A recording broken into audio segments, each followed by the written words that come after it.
Hello दोस्तों, आज की इस वीडियो लेक्चर में हम यूपीएससी प्रीलिम्स एग्जामिनेशन 2022 का पेपर देखने जा रहे हैं। दोस्तों, आज का जो पेपर है हमारा सेट ए होने वाला है, जिसके अंदर दोस्तों आज हम जिसके अंदर जितने भी कॉम्प्रिहेंशंस आए हैं उन सभी कॉम्प्रिहेंशंस को सॉल्व करने वाले हैं। सो दोस्तों, यदि आपने हमारा पहला वीडियो जो कि इंट्रोडक्टरी वीडियो था, जिसके अंदर हमने बताया था कि किस तरह से हमें कॉम्प्रिहेंशन को समझना है और कॉम्प्रिहेंशन को उनकी जो टेल एंड है उनके माध्यम से हमें आंसर्स तक पहुंचना है। सो दोस्तों, इसके अंदर हमें ये आंसर सीट भी देखने को मिलेगी। ये हमारे यूपीएससी 2022 के आंसर है और ये सेक्शन ए हमने लिया है। ठीक है, तो ये इसके सारे आंसर भी हमें देखने को मिलेगा। 36वां क्वेश्चन दोस्तों क्या इसको डिलीट कर दिया गया है यूपीएससी के द्वारा। तो दोस्तों एक बार हम देख लेते हैं कि हमें जो पिछले लेक्चर में कौन कौन सी इंपॉर्टेंट कीवर्ड्स को हमने देखा था।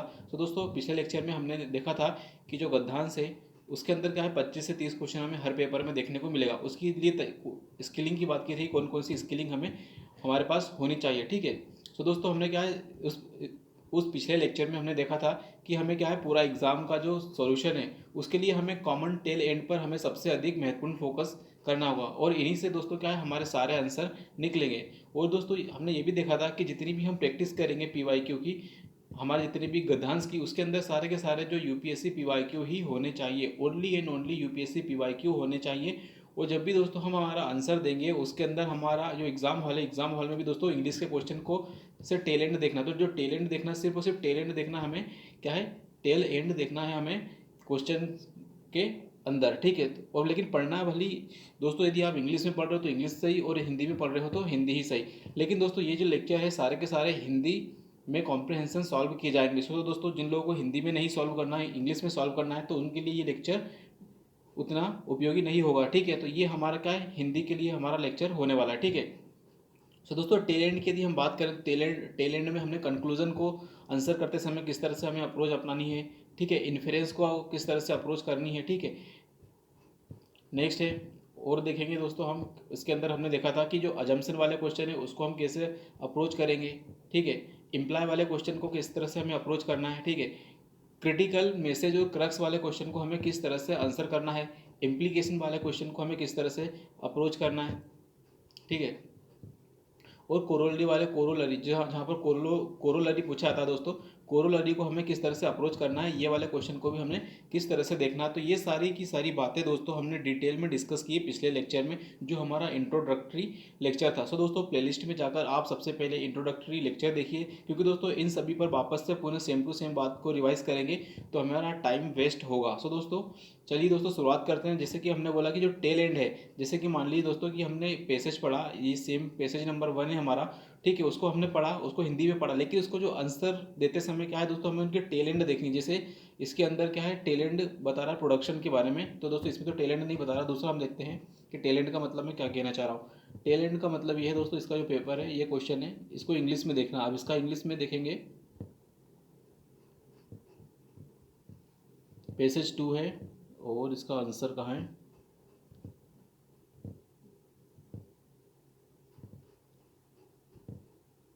एक सेकेंड दोस्तों, ये पैसेज है। अब इसके इंग्लिश में, जैसे ये पैसेज हमने इसको हिंदी में पढ़ना है। अब इसका टेल एंड की यदि बात करें, जैसे कि टेल एंड, तो यहाँ पर टेल एंड नहीं दिया गया है और जैसे ये टेल एंड दिया गया। ठीक है दोस्तों, इसमें बताया गया है कि इस base reflect of the message, तो ये क्या होगा, base reflect of the message. यहाँ पे हमें देखने को मिलेगा टेल एंड क्या दोस्तों, बेस रिफ्लेक्ट बताया गया। ठीक है, अगला देखेंगे दोस्तों, बस थोड़ा सा टेल एंड देख लेते हैं कि टेल एंड का मतलब मैं क्या बताने की कोशिश कर रहा हूँ। ठीक है, तो दोस्तों यदि आपने पिछला लेक्चर देखा है तो आपको पता चल जाएगा कि टैलेंट का मतलब क्या है। ठीक है, अब जैसे ये क्वेश्चन है तो इसके अंदर टैलेंट की हम बात करेंगे। तो ये क्वेश्चन पूछा है तो इसके अंदर बताया गया है अजम्पशन। तो ये अजम्पशन क्या होगी दोस्तों, हमारे टेल एंड मतलब अजम्पशन पूछा गया, तो ये अजम्पशन के लिए हमें टेल एंड देखने को मिलेगा। ठीक है, नेक्स्ट क्वेश्चन पूछेंगे, इसमें भी दोस्तों ये अजम्पशन है। तो इस तरह से दोस्तों हमें अजम्पशन, इम्प्लाई, इम्प्लीकेशन, कोरोलरी ये सब देखने को मिलेंगे, कंक्लूजन, तो ये सभी दोस्तों हमें देखने को मिलेंगे। तो चलिए दोस्तों शुरुआत करते हैं आज के लेक्चर की, जिसके अंदर दोस्तों आज हम 2022 का पेपर सेट ए सॉल्व करने जा रहे हैं। ठीक है, वो सारी की सारी दोस्तों जो आंसर की है हमारे पास यूपीएससी की आंसर की हमें देखने को मिलेगी। तो चलिए दोस्तों शुरुआत करते हैं। पहले तो हम ये भी देखेंगे कि पैसेज को पढ़ना कैसा है, उसके अंदर किस तरह से हमारे पास स्किल होनी चाहिए, उसके ऊपर भी हमने दोस्तों बात की पिछले लेक्चर में। सो दोस्तों उन सभी का हम अप्लाई करेंगे यहाँ पर। ठीक है, तो दोस्तों अब आज का पहला परिच्छेद हम पढ़ रहे हैं। ठीक है, मानव विकास की प्रगति को बनाए रखने के लिए रखने के सामने सबसे बड़ा खतरा इस रूप में दिखाई देता है कि उत्पादन और उपभोग के स्वरूप में दिनों दिन अधारणीयता बढ़ती है। तो दोस्तों हमने देखा था कि की पॉइंट ये बोला जा रहा है कि उत्पादन भी बढ़ रहा है और उपभोग भी बढ़ रहा है, और एक किस प्रकार का है, असंधारणीय है, अनसस्टेनेबल हमें देखने को मिल रहा है। तो यहाँ पे इस पूरे सेंटेंस में हमें दो इंपॉर्टेंट बात मिली, एक तो उत्पादन मिला, उपभोग मिला और अनसस्टेनेबिलिटी। तो तीन पॉइंट हमें देखने को मिला। ठीक है, आगे बढ़ते हैं। वर्तमान उत्पादन मॉडल जीवाश्म ईंधनों पर आधारित हमें देखने को मिला। ठीक है, तो जो हमारा अभी का उत्पादन मॉडल है वो क्या जीवाश्म ईंधनों पर अधिक निर्भर है। ठीक है, हम जानते हैं कि यह स्वरूप अधारणीय है। उन्होंने बोला कि ये जो स्वरूप है दोस्तों अधारणीय है, हम जानते हैं। ठीक है, क्योंकि ये संसाधन सीमित है। सो दोस्तों ये बोला कि हमारे जितने भी फॉसिल फ्यूल है ये क्या है दोस्तों, हमें सीमित संसाधन है, मतलब इनको बनने में लाखों करोड़ों साल लगते हैं। इनको निकालने के बाद दोस्तों फिर पुनः इनका पुनर्भरण इतनी आसानी से नहीं देखने को मिलेगा। ठीक है, मानव विकास को सही अर्थों में क्या है दोस्तों, मानव विकास को सही अर्थों में धारणीय बनाने के लिए आर्थिक समृद्धि और ग्रीन हाउस गैस के उत्सर्जन के बीच घनिष्ठ संबद्धता को पृथक करने की जरूरत है। सो दोस्तों इस पूरे लाइन में ये बताने की कोशिश कर रहा है कि यदि हम क्या है दोस्तों, मनुष्य का जो विकास है, क्या है दोस्तों, मनुष्य का विकास है, उसको यदि हम सही अर्थों में सस्टेनेबल बनाना चाहते हैं तो आर्थिक समृद्धि मतलब हमारे जीडीपी और ग्रीन हाउस गैसेस का जो उत्सर्जन हो रहा है उसके बीच में एक घनिष्ठ संबंध है, इसको पृथक करने की जरूरत है। मतलब इसका मतलब ये कहना चाह रहा है कि यदि हम जीडीपी बढ़ाएं, ठीक है बढ़ाते रहो, मानव का विकास भी करते रहो, लेकिन जो ग्रीन हाउस गैसेस है उनका उत्सर्जन को हमें अलग करना होगा, मतलब ग्रीन हाउस गैसेस का जो उत्सर्जन है उनको कम करना होगा। ठीक है, आगे बढ़ते दोस्तों। कुछ विकसित देशों ने पुनःचक्रण रिसाइकलिंग का प्रसार करके और सार्वजनिक परिवहन तथा आधारिक संरचना में निवेश करके अति दुष्प्रभावों को कम करना भी प्रारंभ कर दिया। सो दोस्तों अब इसमें बताया जा रहा है कि जो भी डेवलप कंट्री है, ठीक है, अब इसमें बताया जा रहा है दोस्तों कि ये जो डेवलप कंट्री है, क्या है, विकसित देश है, उन्होंने पुनर्चक्रण किया, क्या बोल रहे हैं, रिसाइकलिंग का काम करना शुरू कर दिया है और सार्वजनिक परिवहन प्रणाली मतलब पब्लिक ट्रांसपोर्टेशन सिस्टम को उन्होंने चालू कर दिया है और अपनी जो आधारिक संरचना है उसके अंदर क्या है निवेश करना शुरू कर दिया, जिसके कारण जो इनके बहुत ज़्यादा दुष्परिणाम हैं उनको कम करने के लिए ये सब काम उन्होंने शुरू कर दिया। तो इसका मतलब है दोस्तों कि ग्रीन हाउस गैसेस का हमें देखने को मिल रहा है, जलवायु परिवर्तन देखने को मिल रहा है। ठीक है, इसके अंदर ये बात की जा रही है और जो डेवलपमेंट है वो हमारा अनसस्टेनेबल है उसकी बात की है। तो दोस्तों इसमें बताया जा रहा है कि जो विकसित देश है, तो विकसित देशों ने क्या दोस्तों अपने ऊपर काम करना शुरू कर दिया। आगे बढ़ते हैं दोस्तों। किंतु अब इसमें बताया जा रहा है कॉन्ट्राडिक्टरी। दोस्तों हमने हमारे जो इंट्रोडक्टरी लेक्चर में देखा था कि जो कॉन्ट्राडिक्टरी कीवर्ड भी हमें देखने को मिलेंगे। तो ये किंतु क्या आ गया दोस्तों, किंतु यहाँ पर हमें एक कॉन्ट्राडिक्टरी वर्ड देखने को मिलेगा। लेट्स आगे बात करते हैं। आगे अधिकांश विकासशील देशों, अब बात की जा रही है दोस्तों कि जो हमारे विकासशील देश, किसकी, अधिकांश विकासशील देशों की बात की जा रही है, उनको परिष्कृत ऊर्जा स्रोत की ऊंची कीमतें और अल्प उपलब्धता के कारण बाधाओं का सामना करना पड़ रहा है। तो दोस्तों इसमें बताया जा रहा है कि जितने भी विकासशील देश हैं उनके पास क्या है, ज़्यादा से ज़्यादा रिफाइंड एनर्जी रिसोर्सेज नहीं है, और यदि है भी तो उनको निकालने में अधिक से अधिक उनको लागत लगानी पड़ रही है और उपलब्धता भी उनके पास कम है। ठीक है, विकसित देशों को चाहिए कि विकासशील देशों के धारणीय मानव विकास की ओर जाने में सहायता करें। सो दोस्तों ये हमारा क्या है, कंक्लूडिंग लाइन हमें देखने को मिल रही है, इसको बोलते हैं कंक्लूडिंग पैराग्राफ या कंक्लूडिंग लाइन। तो इसमें बोला जा रहा है कि जो विकासशील देशों को क्या करना चाहिए, विकासशील देशों की सहायता करना चाहिए। ठीक है, क्या करना चाहिए दोस्तों, विकासशील देशों की सहायता करनी चाहिए। सो दोस्तों आओ हम इसका आंसर देखेंगे कि क्या हमें इसका आंसर देखने को मिलेगा। तो चलिए दोस्तों शुरुआत करते हैं। तो दोस्तों हमने जैसा कि देखा हमारे पास जब हमारा एग्जाम हल होता है तो उसको हम पेज पलटाने की हमारे पास छूट होती है। सो दोस्तों इस पैराग्राफ में क्या हमारे पास उतनी छूट नहीं रहेगी क्योंकि हम ऑनलाइन पढ़ रहे हैं। तो दोस्तों अब इसमें बताया जा रहा है कि किसके कारण उत्पादन के स्वरूप में, क्या है दोस्तों, किसके कारण बता रहा है, किसके कारण उत्पादन के स्वरूप में अधारणीयता आ गई है। तो बताना दोस्तों कि अनसस्टेनेबिलिटी क्यों आ गई है हमारे प्रोडक्शन में। तो ये प्रोडक्शन में अनसस्टेनेबिलिटी क्यों आई है, तो दोस्तों पहले हम बात करते हैं जीवाश्म ईंधनों पर आधारित भारी निर्भरता। तो यस दोस्तों कि हमारी जो जीवाश्म ईंधनों पर हमारी भारी निर्भरता है इसके कारण हमें अधारणीयता देखने को मिले, तो ये हमें सही देखने को मिलेगा। ठीक है, नेक्स्ट बात करेंगे संसाधनों की सीमित उपलब्धता। यस डेफिनेटली हमारे जो जीवाश्म ईंधन है ये क्या है दोस्तों, संसाधन असीमित है, ये भी इस पैराग्राफ में बात की है। ये बोला जा रहा है कि पुनः चक्रण का प्रसार कर रहे हैं। तो दोस्तों पुनः चक्रण का प्रसार यदि हम करेंगे, रिसाइकलिंग करेंगे, तो इससे सस्टेनेबिलिटी अनसस्टेनेबिलिटी थोड़ी आएगी, इससे तो हम क्या है और अधिक सस्टेनेबल हो जाएंगे, इससे अधिक सस्टेनेबल हो जाएंगे। तो इसका मतलब है तीसरा हमारा रॉन्ग है। इसका मतलब दोस्तों पहले हम क्या करेंगे, जहाँ भी 3 होगा उसको पहले हम उड़ाएंगे। तो 3 यहाँ पर भी है और 3 यहाँ पर भी है। इसका मतलब ये दोस्तों कि ये दो तो हमारे क्या हो गए, गलत हो गए। और हमारा दोस्तों हमने देखा है कि पहला हमारा सही है। इसका मतलब यहाँ हमें एक ही ऑप्शन देखना पड़ेगा, यहाँ पे पहला और दूसरा यहाँ पर। तो हमारा आंसर क्या हो जाएगा दोस्तों, first and second would be correct. ठीक है, ठीक है दोस्तों। अब बात करेंगे नेक्स्ट पैसेज, नेक्स्ट इसी का दोस्तों एक और क्वेश्चन है, इसका हम देखेंगे क्या है। तो निम्न कथनों पर दोस्तों विचार करने की बात कर रही है। वो बोल रहा है कि जो विकसित देश हैं विकासशील देशों के सस्टेनेबल ह्यूमन डेवलपमेंट की ओर जाने में सहायक हो सकते हैं। तो दोस्तों कैसे हो सकते हैं इसमें बताना है दोस्तों। परिच्छेद के अनुसार इसमें बोल रहा है कि सहायक तो हो सकते हैं, लेकिन कैसे सहायक हो सकते हैं ये अब हमें बताना है। ये बोल रहा है कि कम लागत पर परिष्कृत ऊर्जा स्रोत उपलब्ध कराकर। तो यस दोस्तों, हमने देखा है कि जो हमारे विकासशील देश हैं उनके पास परिष्कृत रिफाइंड एनर्जी रिसोर्सेज नहीं है और उनकी लागत भी बहुत उच्च है। तो उन्होंने बोला है कि कम लागत पर यदि इनको उपलब्ध करा देंगे तो हो जाएगा। तो यस डेफिनेटली ये हो जाएगा। ठीक है, ये हमें देखने को मिलेगा। नेक्स्ट बात की जा रही है दोस्तों कि उनके सार्वजनिक परिवहन में सुधार करके। तो यस दोस्तों, उनका जो सार्वजनिक परिवहन है उसमें भी सुधार करके ये बोला जा रहा है। ठीक है, एक सेकेंड दोस्तों।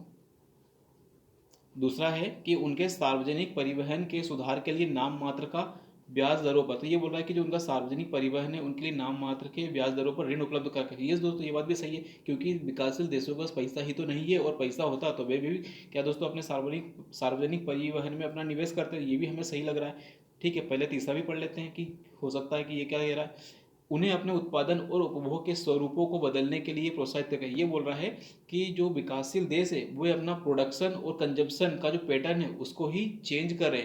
तो दोस्तों जब विकासशील जो जो जितने भी हमारे विकसित देश हैं वे अपना प्रोडक्शन और उपभोग में के प्रतिरूप में चेंज नहीं कर रहे हैं, तो फिर ये क्या है, विकासशील देशों से कैसे उम्मीद कर सकते हैं। तो ये दोस्तों तीसरा हमारा गलत देखने को मिल सकता है। ठीक है, तो हमारा फर्स्ट एंड सेकंड हमें करेक्ट देखने को मिल रहा है। तो देखते पहले तीसरा को उड़ाते हैं हम पहले। तो तीसरा हमें यहाँ देखने को मिल रहा है, तीसरा हमें यहाँ देखने को मिल रहा है, राइट। तो हमारा आंसर वुड बी वी। तो क्या है दोस्तों, कोई भी देश ये नहीं कह सकता कि आप जो खा पी रहे हो, जिस तरह का लाइफ स्टाइल जी उसको बंद कर दो। लेकिन हाँ, इस पैराग्राफ में ये बात की जा रही है कि हमें जो हमारे ऊर्जा संसाधन हैं उनको इस तरह से करना होगा कि सस्टेनेबल डेवलपमेंट को हम कर सकें। इसका मतलब है कि फॉसिल फ्यूल को हमें कम करना है और हमारे पास जो टेक्नोलॉजी है, पब्लिक ट्रांसपोर्ट है, उसको बढ़ावा देना। तो इसके अंदर दो चीज़ों की बात की जा रही थी। ठीक है, नेक्स्ट बात करेंगे, अगला पेसेज देखते हैं दोस्तों। जब तक उन शक्तियों और प्रवृत्तियों को जो देश के पर्यावरण को नष्ट करने के लिए उत्तरदायी हैं उनको निकट भविष्य में नियंत्रित नहीं किया जाता और अनाच्छादित क्षेत्रों में बृहद पैमाने पर वनारोपण आरंभ नहीं किया जाता, तब तक क्या है, विषम दशाएं और पवन तथा जल के द्वारा होने वाला भूक्षरण, ठीक है, पवन के द्वारा होने वाला भूक्षरण इस सीमा तक बढ़ जाएगा कि धीरे धीरे कृषि जो हमारे लोगों का मुख्य आधार है असंभव हो जाएगी। सो दोस्तों इस पूरे के पूरे पैराग्राफ को यदि हम पढ़ें तो इसके अंदर क्या बताया जा रहा है, तो इसके अंदर दो चीज़ की बात की जा रही है। उन प्रवृत्ति और शक्तियों की, मतलब उन शक्तियों और प्रवृत्तियों मतलब वे हमारे क्रियाकलाप हैं जिनके द्वारा क्या है, हमारी जो मिट्टी है या फिर हम ये कह सकते हैं कि जो हमारा भूमि है उसका क्षरण हो रहा है। ठीक है, अब ये क्यों क्षरण हो रहा है इसके बारे में बता भी दिया गया। ठीक है, तो वनारोपण की बात की जा रही है, तो मतलब बोल रहा है कि वनों की कटाई हो चुकी है तो वनारोपण करो। ठीक है, और ये भी बोला जा रहा है कि यदि हम ये सब नहीं करते हैं तो विषम जलवायु दशाएं हमें देखने को मिलेगी। क्या दोस्तों, विषम जलवायु दशाएं देखने को मिलेगी। और ये भी बताया जा रहा है दोस्तों कि धीरे धीरे हमारी जो एग्रीकल्चर है जिसके ऊपर हमारा जीवन है वो का मुख्य आधार है, ये भी धीरे धीरे असंभव हो जाएगी। तो दोस्तों इसमें दो चीज़ बताई गई है, एक तो हमें वृक्षारोपण करना है और हमारा जो मिट्टी का क्षरण हो रहा है, भूमि का क्षरण हो रहा है, उसको रोकना है। यदि वे नहीं रोकेंगे तो उस पर क्या है, हमारी कृषि करना, क्योंकि दोस्तों खराब मिट्टी में हमारी एग्रीकल्चर नहीं हो पाएगी। ये इसकी बात की है। तो दोस्तों ये भूमि क्षरण की बात कर रहा है और एग्रीकल्चर, दो चीज़ की बात कर रहा है। ठीक है, अब आगे बढ़ते हैं। तो दोस्तों इस तरह से हमें क्या है, पैसेज का जो पहला सेंटेंस, दूसरा पैराग्राफ, तीसरा पैराग्राफ, इसको समझना होता है कि आखिर ये कहना क्या चाह रहा है, इसके अंदर कोई भी लेखक ने बोला क्या है और उनका मतलब क्या है, वो किस तरह के टोन में बोल रहा है, मतलब पॉजिटिव टोन में बोल रहा है, नेगेटिव टोन में बोल रहा है, क्रिटिकल होकर बोल रहा है या एनालिसिस अपना प्रस्तुत कर रहा है। तो ये हमें सब देखना पड़ता है। ठीक है, अब बात करेंगे दोस्तों विश्व के मरुस्थलीय देश और राजस्थान के हमारे अपने मरुस्थल। तो दोस्तों इसके अंदर इसने विश्व के मरुस्थल की भी बात कर दी है और राजस्थान का हमारे मरुस्थल की बात कर दी है। बृहद पैमाने पर हुए वनोन्मूलन। तो दोस्तों यहाँ फिर बता दिया गया है कि जो वन उन्मूलन मतलब वनों की कटाई के परिणामों की भयावह याद दिलाते हैं। सो दोस्तों ये बता रहा है कि ये हमारे जो जितने भी मरुस्थल है उनको देख लो, ये किस तरह के विनाशकारी बात को याद दिलाते हैं। ठीक है, मरु सदृश्य भू अब गंगा सतलज के मैदानों और दक्कन के पठार समेत देश के अन्य भागों में अनेक स्थानों पर, ठीक है, अन्य भागों में और अनेक स्थानों पर हमें दिखाई देने लगे। ठीक है, आगे बढ़ते हैं। अनेक स्थानों पर दिखाई देने लगे हैं, और जहाँ कुछ ही दशक पहले बारहमासी सरिताओं और स्रोतों के साथ हरे भरे वन हुआ करते थे, वहाँ अब सिर्फ वर्षा ऋतु को छोड़कर सूखी सरिताएं और सूखे तोते और हरियाली से रिक्त भूरे मैदान दिखाई देते हैं। सो दोस्तों अब ये बताया जा रहा है कि पहले जहाँ गंगा जमुना का मैदान था वहाँ पर भी क्या दोस्तों हमें हरियाली दिखाई देती थी, वहाँ पर भी दोस्तों क्या है हमें बारहमासी मतलब पूरे 12 महीने जो नदियाँ थी वह हमें खलखल करती हुई दिखाई देती थी, और हरे भरे वन भी दिखाई देते थे। लेकिन अब वहाँ भी क्या दोस्तों केवल वर्षा ऋतु में ही दोस्तों हमें नदियाँ दिखाई देती है, वरना नहीं तो हमें बाकी समय सूखी नदियाँ देखने को मिलती है, सूखे खेत देखने को मिलते हैं, और हरियाली खत्म होती हुई दिखाई देती है। तो दोस्तों ये पूरा का पूरा टॉपिक किस चीज़ पे था, तो ये पूरा का पूरा टॉपिक यदि हम बात करें तो ये था पूरा का पूरा भूमि क्षरण पे था। ठीक है, ये जो पूरा टॉपिक आया था भूमि चरण पे था। उसके बाद क्या है, वन की कटाई पे था। ठीक है, वन की जो कटाई की गई है उसके ऊपर था। और ये क्या था दोस्तों, मरुस्थलीकरण, तो जो मरुस्थलीकरण का विस्तार हो रहा है उस पर था। ठीक है, अब बात करते हैं कि इसके अंदर हमें क्या बोला गया है। तो इसके अंदर बोला गया है परिच्छेद के अनुसार वनोन्मूलन, अनाच्छादन, अंतोदगतवा निम्नलिखित में क्या परिणाम होंगे। तो इसमें बताना दोस्तों कि यदि हम वनोन्मूलन मतलब पूरा वन को कटाव कर दिया, अनाच्छादन मतलब जो हरियाली को नष्ट कर दी, तो उसके आखिरकार हमें क्या परिणाम देखने को मिलेंगे, what would be the result. तो ये दोस्तों हमें ये इसमें हमारा जो क्या है टेलेंट क्या है, रिजल्ट की बात कर रहा है। ठीक है, तो टेलेंट क्या होगा दोस्तों, हमारा रिजल्ट की बात कर रहा है। ठीक है दोस्तों, ये बोल रहा है कि मृदा संसाधन का चरण। तो दोस्तों मिट्टी भी हमारी क्या है, एक प्रकार की रिसोर्स है, जैसे कि हमारा जल एक संसाधन है, उसी प्रकार से हमारी मिट्टी भी एक रिसोर्स है, तो उसका क्षरण होगा। ठीक है, यदि वन उन्मूलन करेंगे और अनाच्छादन करेंगे तो ये डेफिनेटली हमारा आंसर तो देखने को मिलेगा। आम आदमी के लिए ज़मीन की कमी, तो ये बोल रहा है आम आदमी के लिए ज़मीन की कमी हो जाएगी। तो ये बोल रहा है कि आम आदमी के लिए ज़मीन की कमी, तो आम आदमी ज़मीन को क्या क्या उपयोग करता है, आम आदमी तो दोस्तों बंजर भूमि को भी किसी न किसी रूप में वहाँ पे मुर्गी पालन कर लेगा, वहाँ पर कोई कुआं खोद लेगा, जरूर नहीं है मतलब कुछ भी ऐसी नॉन एग्रीकल्चर एक्टिविटी के लिए तो दोस्तों क्या है मरुस्थल को उपयोग कर ही लेगा। तो वो बोल रहा है कि आम आदमियों के लिए ज़मीन की कमी हो जाएगी, तो ये शायद थोड़ा हमारा डाउटफुल क्वेश्चन लग रहा है। ठीक है, अगला पढ़ते हैं पहले। कृषि के लिए जल की कमी होगी, तो यस डेफिनेटली दोस्तों यदि हम वनों की कटाई कर देंगे तो दोस्तों जल की कमी तो होगी। हमने पढ़ा भी है कि जो 12 मासी नदियाँ थी अब वो नहीं देखने को मिल रही है, तो ये भी हमें देखने को मिल रहा है पैसेज के अनुसार। तो दोस्तों हमारा पहला और तीसरा पहले देखेंगे इसमें है क्या। तो यस दोस्तों हमारा पहला और तीसरा देखने को मिल रहा है, तो यस ये it would be the definite answer हमारा, ये पहला और तीसरा हमें सही देखने को मिल रहा है। ठीक है, ठीक है, तो अब इसमें दोस्तों बात करेंगे, ये बोल रहा था दूसरे को देखते हैं। ये बोल रहा है आम आदमी के लिए ज़मीन की कमी। सो दोस्तों आम आदमी के लिए ज़मीन क्या होती है, दो प्रकार की होती है, एक होती है ज़मीन उपयोगी, एक होती है अनुपयोगी।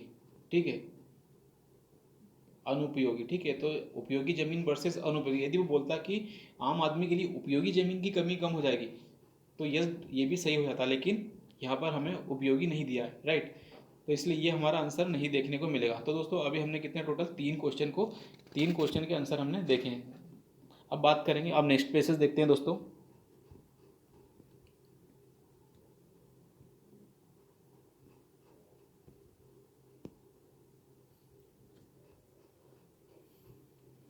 नेक्स्ट पैसेज है दोस्तों, इसमें बोला जा रहा है कि जूते घाटने, जो भी हमारे जूते पहनते हैं उसको बनाने जैसे साधारण काम से लेकर हम सोचते हैं कि कोई विशेष प्रशिक्षण प्राप्त व्यक्ति ही हमारे इस काम को कर सकेगा। तो दोस्तों जूते बनाने से लेकर, ठीक है, जूते बनाने जैसे साधारण काम को भी हम सोचते हैं कि कोई विशेष प्रशिक्षण प्राप्त व्यक्ति ही हमारे काम को कर सकेगा। तो वो हम बोल रहे हैं कि विशेष प्रशिक्षण प्राप्त व्यक्ति की बात की जा रही है और किसी काम की बात की जा रही है। तो ठीक है, तो दो चीज़ की बात की जा रही है इसमें, काम और किसी स्पेशलाइज्ड व्यक्ति की बात करें। ठीक है, लेकिन राजनीति में हम मान लेते हैं कि हर कोई जो मतलब वोट प्राप्त करना जानता है वह राज्य का शासन करना जानता है। सो दोस्तों अब यहाँ पॉलिटी की बात की जा रही है कि राजनीति में जो व्यक्ति वोट लेना जानता है, मतलब जो व्यक्ति वोट प्राप्त कर सकता है, हम मान लेते हैं कि वही व्यक्ति राज्य का शासन भी कर सकता है। तो दोस्तों जब हम सोचते हैं कि यार हम जो जूते चप्पल पहन रहे हैं उसको भी किसी स्पेशल इंसान के द्वारा क्या है काम में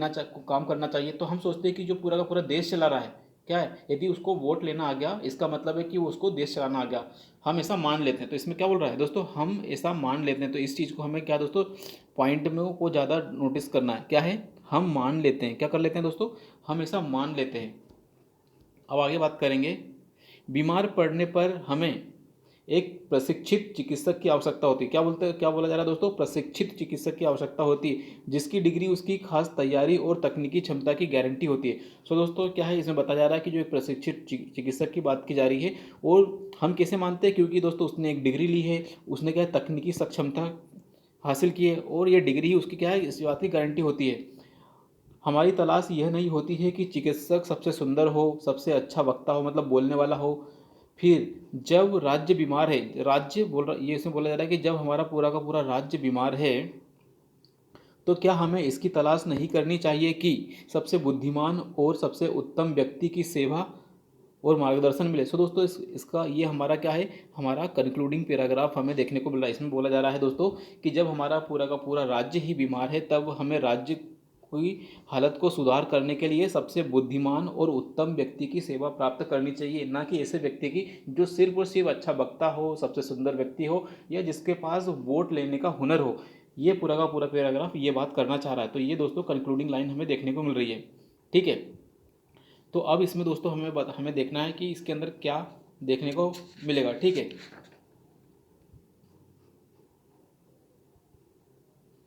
सो दोस्तों यदि हम बात करें तो पहले क्वेश्चन पढ़ते हैं। इसमें बोला जा रहा है कि लेखक के संदेश को सर्वोत्तम प्रतिबिंबित करता है। तो दोस्तों इसके अंदर क्या है दोस्तों, हमें क्या बताना है, सेंट्रल आइडिया, क्या दोस्तों सेंट्रल आइडिया बताना है या क्रक्स बताना है, ठीक है। इसके अंदर क्रक्स, ये टैलेंट है, टैलेंट क्रक्स है, और ठीक है। अब इसमें हमें संदेश बताना कि हम मान लेते हैं कि गणतंत्र में कोई भी राजनीतिक देश का शासन करना योग्य है। सो दोस्तों इसमें बोला कोई भी राजनीतिक और गणतंत्र, सो दोस्तों ऐसा तो बोला नहीं गया, ठीक है, लेकिन इसको अभी होल्ड पे रखते हैं। राजनीतिज्ञों, जो भी हमारे पॉलिटिशियन हैं उनको प्रशासन में प्रशिक्षित लोगों में से चुना जाना चाहिए। तो दोस्तों इसमें बोला जा रहा है कि जो राजनीतिज्ञ है उनको प्रशासन में प्रशिक्षित लोगों में से चुना जाना चाहिए, ठीक है, ओके, ऐसा कुछ तो बोल भी रहा है। हमें कोई ऐसी पद्धति सोच निकालने की ज़रूरत है जिससे सार्वजनिक पद से अयोग्यता को दूर किया जा सके। तो यस डेफिनेटली ये तो बिल्कुल बोल ही रहा है दोस्तों कि हमें अयोग्यता को तो दूर करनी है। सो दोस्तों ये क्या बोला जा रहा है कि हमको कोई ऐसा कोई सिस्टम डेवलप करना है जिससे हम अयोग्यता को दूर कर सकते हैं, ठीक है। आगे और पढ़ते हैं। चूंकि मतदाता अपने प्रशासकों को चुनते हैं, राज्य का प्रशासन करने की राजनीतिज्ञों को योग्यता पर प्रश्न नहीं उठाने। बोल रहे कि राज्यों की जो राजनीतिज्ञ हैं जैसा भी शासन कर रहे हैं हमको उनके ऊपर प्रश्न नहीं उठाने चाहिए, जबकि ये तो बिल्कुल ही सरासर गलत देखने को मिल रहा है।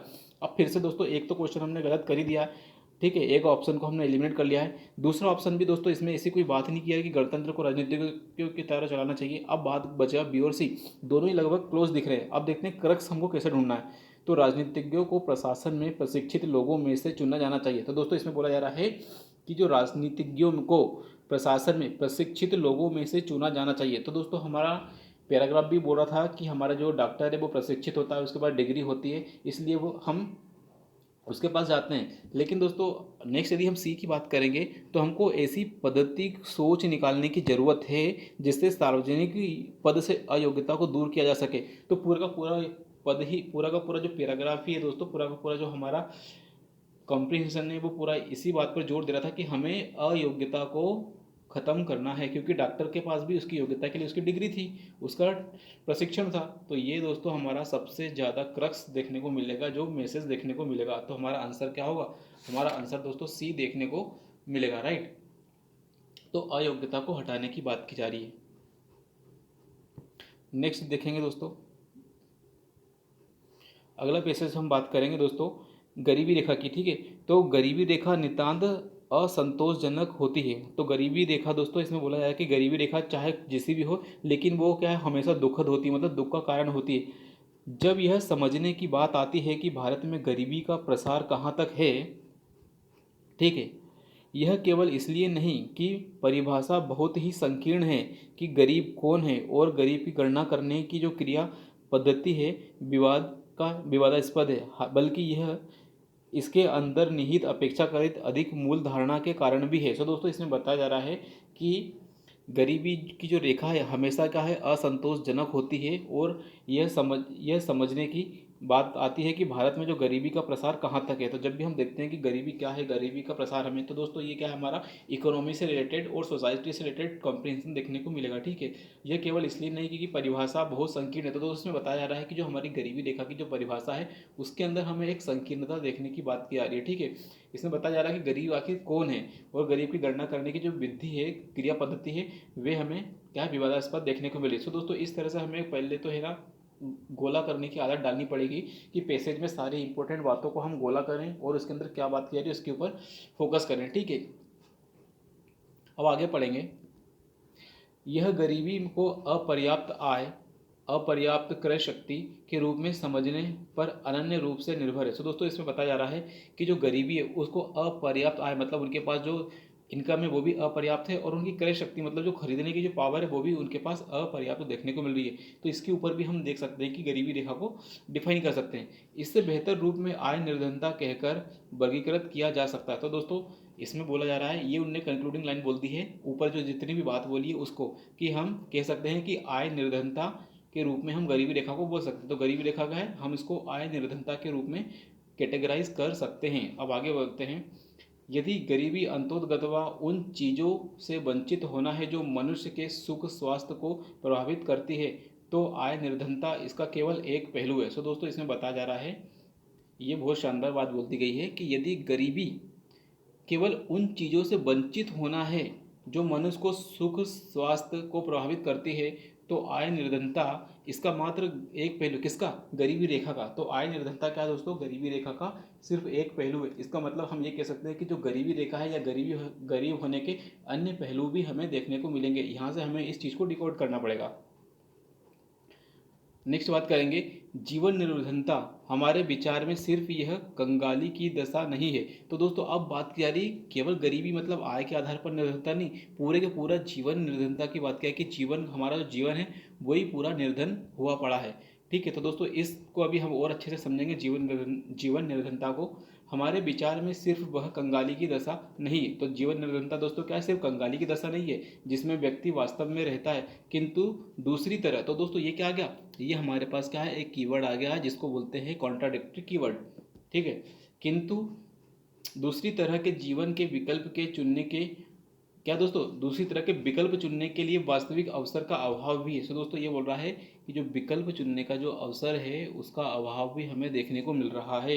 इसको भी हम गरीबी रेखा या गरीबी के कैटेगरी में ही इसका अन्य पहलू देखेंगे, है ना, जो सामाजिक बाधाओं और साथ ही अन्य व्यक्तिगत परिस्थितियों के द्वारा हमें देखने को मिलेगा। ठीक है, निम्न आय की प्रासंगिकता, अपने पास कम चीज़ों का होना और वे अन्य पहलू भी जिन्हें मानक रूप से आर्थिक निर्धनता के रूप में देखा जाता है, अंतोगतवा सामर्थ्य को कम करने की, अर्थात अर्थात विकल्पों के चुनने से लोगों को विविधतापूर्ण और मूल्यवान जीवन जीते हैं। दोस्तों इसमें ये कंक्लूडिंग लाइन देखने को मिल रही है, अर्थात। तो अर्थात भी क्या दोस्तों, हमारा एक कीवर्ड देखने को मिल रहा है, और अर्थात क्या दोस्तों, एक कंक्लूडिंग लाइन, कंक्लूडिंग वर्ड भी हमें देखने को मिल रहा है। अब ये बोला जा रहा है कि जो विकल्प चुनने से लोग विविधतामूलक और मूल्यवान जीवन जीते। सो दोस्तों ये भी हमारा क्या है, एक पैराग्राफ का हमारा जो पूरा पूरा गद्यांश है उसकी कंक्लूडिंग हमें देखने को मिल रही है। ठीक है, इसमें बोला जा रहा है कि यदि हम विविधतापूर्ण जीवन जीना चाहते हैं और मूल्यवान जीवन जीना चाहते हैं तो हमारे पास विकल्प चुनने के शक्ति होनी चाहिए। ठीक है, उन्हें अत्यधिक सीमित कर देने की भूमिका से संबंधित होते हैं। सो दोस्तों इसमें क्या बोला जा रहा है कि किन चीज़ों के विकल्प चुनने से लोग विविधतामूलक मूल्यवान जीवन जीते हैं, उन्हें अत्यधिक सीमित कर देने की भूमिका से संबंधित होते हैं। तो ये दोस्तों अब हम बात कर रहे हैं, एक बार फिर से हम पूरे पूरे पैराग्राफ में हमने क्या क्या देखा। तो पूरे ग्राफ में हमने देखा कि क्या है, गरीबी रेखा की बात की जा रही है, असंतोषजनक होने की बात की जा रही है। ठीक है, हमारी जो डेफिनेशन है उसमें संकीर्णता है। ठीक है, गरीब कौन है हमको पता नहीं है। अब इसमें एक पर्याप्त आय और पर्याप्त क्रय शक्ति की बात की गई है। ठीक है, इसमें वंचितता की बात की गई है, इसमें एक आय निर्धनता की बात की गई है और एक जीवन निर्धनता की बात की गई है। ठीक है, इसमें जीवन निर्धनता को विकल्प चुनने की अभाव को बताया गया है। ठीक है, और फिर लास्ट में बताया गया है कि अर्थात करके कि विकल्प चुनने की यदि शक्ति होती है तो विविधतापूर्ण जीवन और मूल्यवान जीवन जी सकते हैं। तो अब बात करेंगे दोस्तों क्वेश्चन की, कि क्वेश्चन में हमें क्या देखने को मिलेगा। ठीक है, तो छठवां क्वेश्चन है दोस्तों हमारे पास। ठीक है, इसमें बोला जा रहा है कि भारत में अपनाई गई गरीब की गणना की क्रिया पद्धति विवादास्पद क्यों है। तो दोस्तों इसमें पूछा जा रहा है कि जो हमने गरीब की गणना करने के लिए जो पद्धति अपनाई है वो इतनी ज़्यादा डिस्प्यूटेबल क्यों हमें देखने को मिल रही है। तो दोस्तों अभी हमने पूरा पढ़ा ही है, इसके बारे में थोड़ी उलझन है कि कौन सी चीज़ें गरीबी रेखा को बनाती है। सो दोस्तों ऐसा तो कुछ है नहीं, ठीक है। ग्रामीण और शहरी गरीब की दशा के बीच बहुत। सो दोस्तों ग्रामीण और शहरी की तो बात करी नहीं है पैसेज के अंदर। आय निर्धनता मापने का कोई एक समान विश्वव्यापी मानक नहीं है, ठीक है। यह गरीबी को अपर्याप्त आय और अपर्याप्त क्रय शक्ति के रूप में प्रस्तुत करने पर आधारित है। यस दोस्तों, तो ये तो इसमें बात की ही जा रही है कि जो गरीबी रेखा है इसको अपर्याप्त आय और अपर्याप्त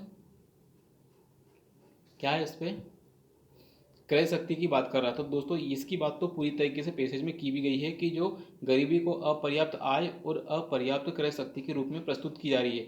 यही इसीलिए दोस्तों ये क्या है दोस्तों, विवादास्पद हमें देखने को मिल रहा है, क्योंकि हम बात कर रहे हैं जीवन निर्धनता की। क्या है दोस्तों, हमको बात करनी चाहिए कि जो हमारा पूरा का पूरा जीवन है वही पूरा निर्धन है, ठीक है, उसकी बात हम कोई कर ही नहीं रहा। तो दोस्तों जब जीवन निर्धनता की बात का मतलब क्या होता है, हमारे पास हेल्थ की फैसिलिटी कितनी अच्छी है, हमारे पास एजुकेशन की फैसिलिटी कितनी है, हमारे पास सोशल सिक्योरिटी कितनी अच्छी है, ठीक है, हम ट्रैवलिंग कर पा रहे हैं कि नहीं, हम हमारे जीवन में आध्यात्मिक पक्ष को महसूस कर पा रहे हैं कि नहीं, ठीक है, हम हमारे जीवन में क्या दोस्तों अच्छे अच्छे संबंध बना पा रहे हैं कि नहीं, ठीक है। तो ये सब दोस्तों है। तो दोस्तों एक सुखद मानवीय जीवन को हम जी पा रहे हैं कि नहीं, इसको बोलते हैं दोस्तों जीवन निर्धनता, ठीक है।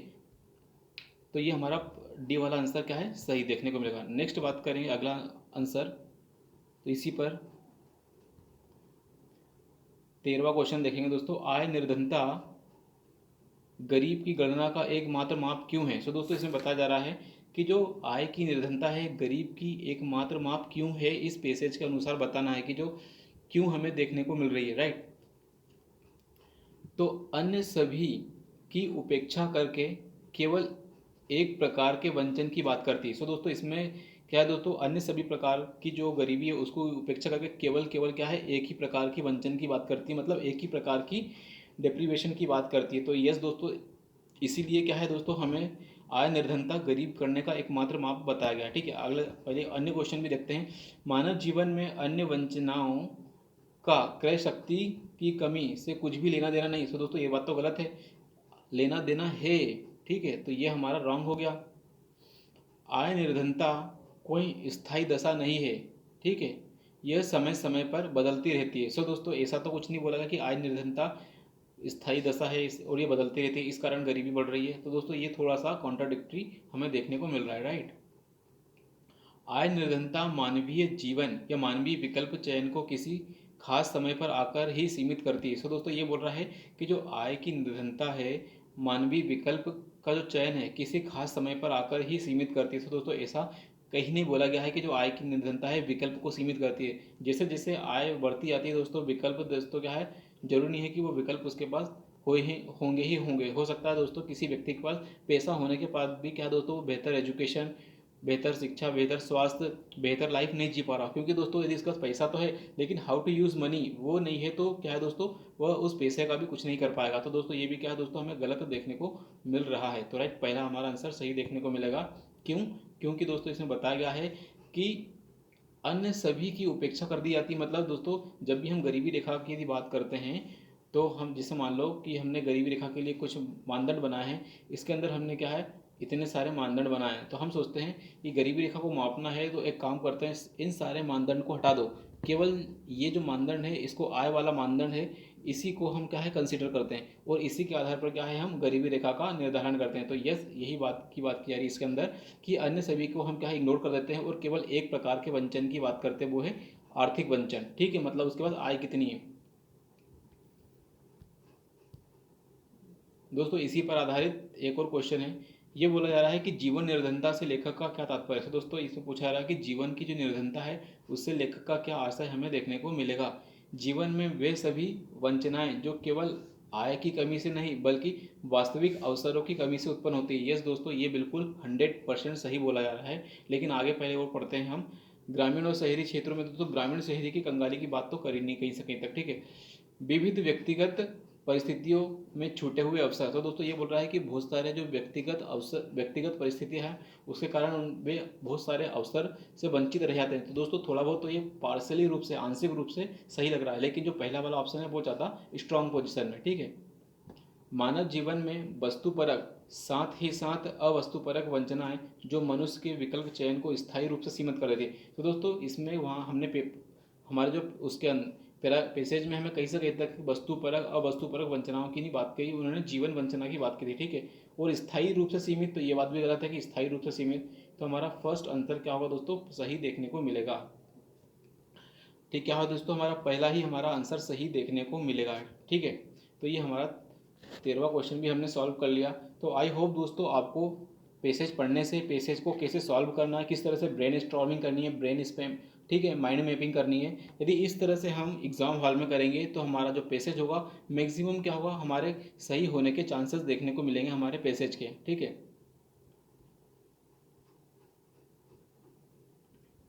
हम नेक्स्ट पैसेज की ओर हम चलते हैं दोस्तों।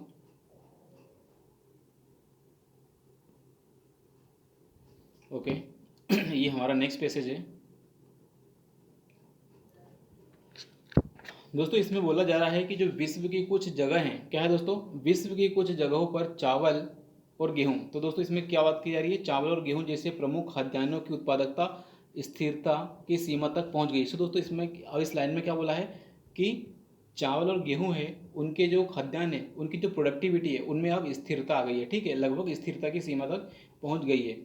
उपज को न तो नई किस्में और न ही अनोखे कृषि रसायन बढ़ा रहे हैं। अब ये बात की जा रही है दोस्तों कि अब कोई नई किस्म भी, यदि हम लैब में कोई नई किस्म बनाएंगे तो उसका भी क्या दोस्तों, वे भी क्या दोस्तों इससे अधिक उपज नहीं दे पाएंगे। मतलब दोस्तों अब प्रोडक्टिविटी में क्या है, स्थिरता आ गई है, और ना ही हमारा कोई केमिकल या फर्टिलाइजर ऐसे हैं जो प्रोडक्टिविटी को बढ़ा सकते हैं। तो ये बात यहाँ तक कही गई है। ठीक है। अब न ही अब ऐसे काफ़ी ज़मीनें बची हैं जिन पर खेती न हुई हो और उन पर कृषि करना उपयुक्त हो। तो दोस्तों इसमें ये बात भी कह दी गई है कि ऐसी अब हमारे पास ज़्यादा ज़मीनें भी नहीं हैं कि जिन पर हमने कभी खेती की नहीं है या फिर खेती करना उपयुक्त न हो। तो मतलब दोस्तों अब हमारे पास ज़्यादा ज़मीन भी नहीं है और हमारे पास दोस्तों अब प्रोडक्टिविटी को बढ़ाने के कोई साधन भी नहीं है। ये दो बातें इसमें अभी तक निकल कर आई है। ठीक है। यदि वैश्विक तापमान का बढ़ना जारी रहा, ये बोल रहा है कि यदि ग्लोबल टेम्परेचर इसी तरह बढ़ना जारी रहा तो कुछ स्थान कृषि के लिए अनुपयुक्त हो जाएंगे। सो दोस्तों अब हमारे पास दो चीज़ कीवर्ड आ गए हैं, एक तो ग्लोबल टेम्परेचर आ गया है और आ गया है कुछ ऐसे स्थान आ गए हैं जो कृषि के लिए अनुपयुक्त हो जाएंगे। तो दोस्तों इसमें दो बात की गई है कि अब हमारे पास ऐसी किस्में भी नहीं है जो प्रोडक्टिविटी को बढ़ा दे, और हमारे पास अब ऐसी ज़मीनें भी नहीं है जहाँ पर खेती नहीं हुई हो। ठीक है। और यदि ग्लोबल टेम्परेचर बढ़ता रहा तो ये कुछ स्थान ऐसे होंगे जहाँ पर खेती करना पॉसिबल नहीं होगा। राइट।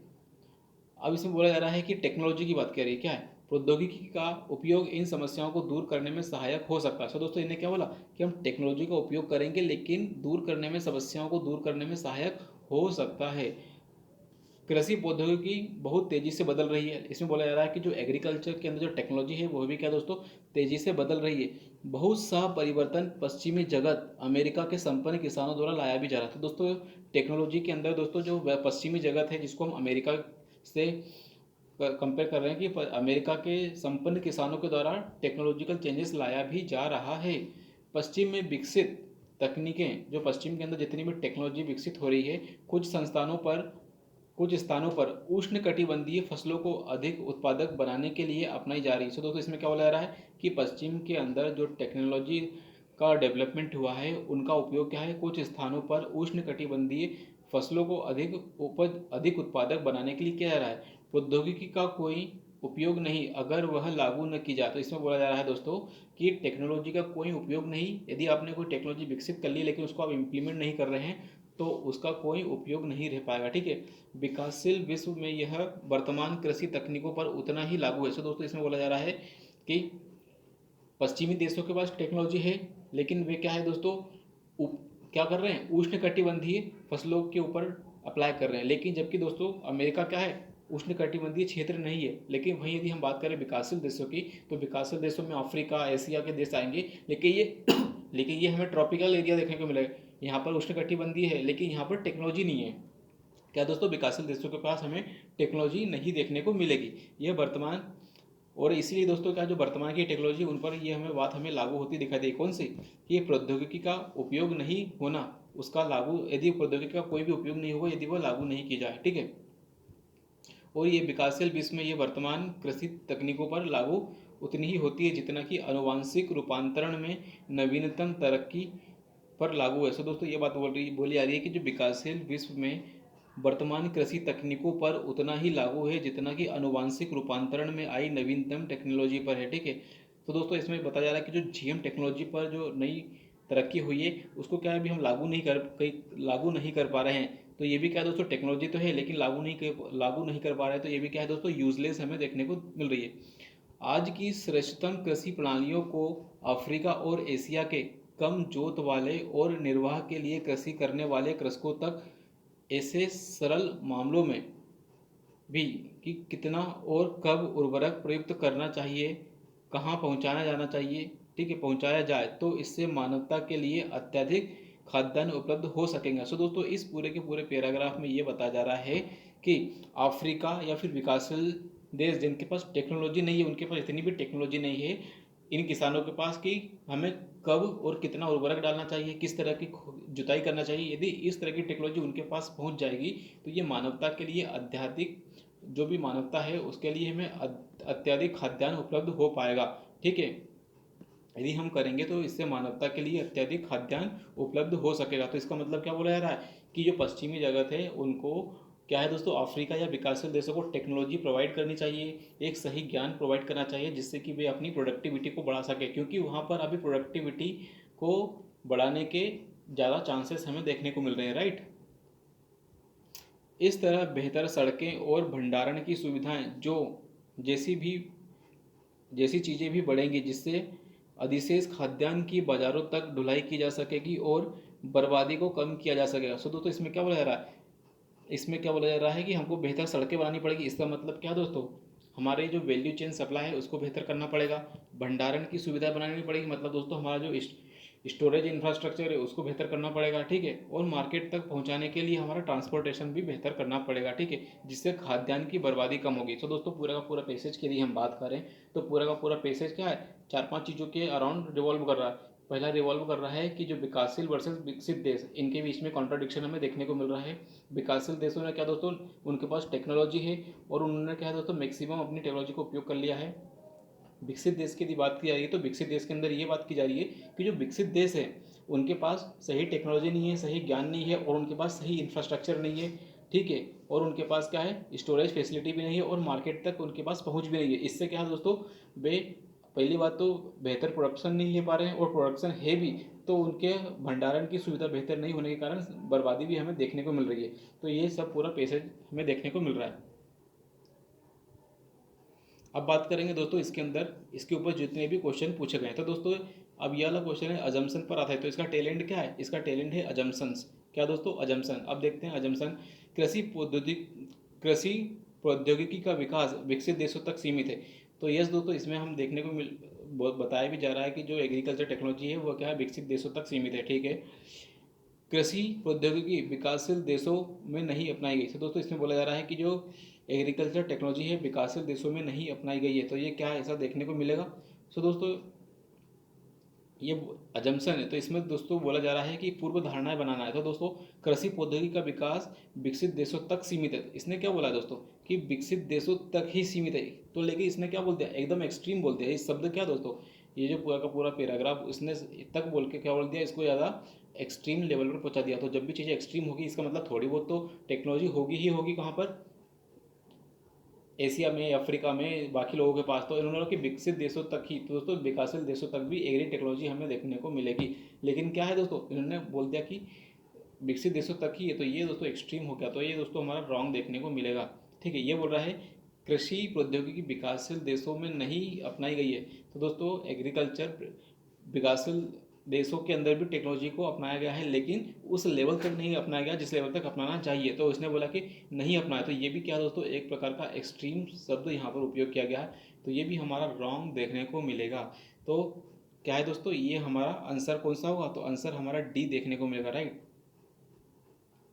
ना तो 1 और ना तो 2, तो ये हमारा आंसर देखने को मिलेगा ठीक है। तो एक बार हम वेरीफाई करना हो तो वेरीफाई कर लेते हैं दोस्तों हमारी आंसर शीट से। तो चलिए दोस्तों हम वेरीफाई कर लेते हैं। 21वां क्वेश्चन है हमारा।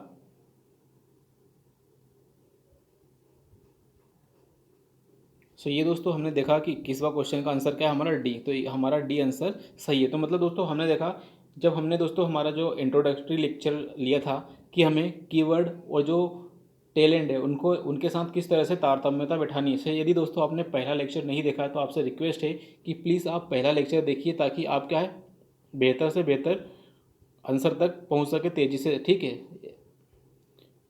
ताकि हमारे जो मैक्सिमम क्वेश्चन को सही करने का जो हमारा टारगेट है उसको हम क्या है दोस्तों प्राप्त कर सकें, ठीक है। तो चलिए दोस्तों वापस पहुंचते हैं हमारे 21 नंबर क्वेश्चन पे। वेयर इट इज़, कहाँ है भाई साहब ये, 36। अच्छा,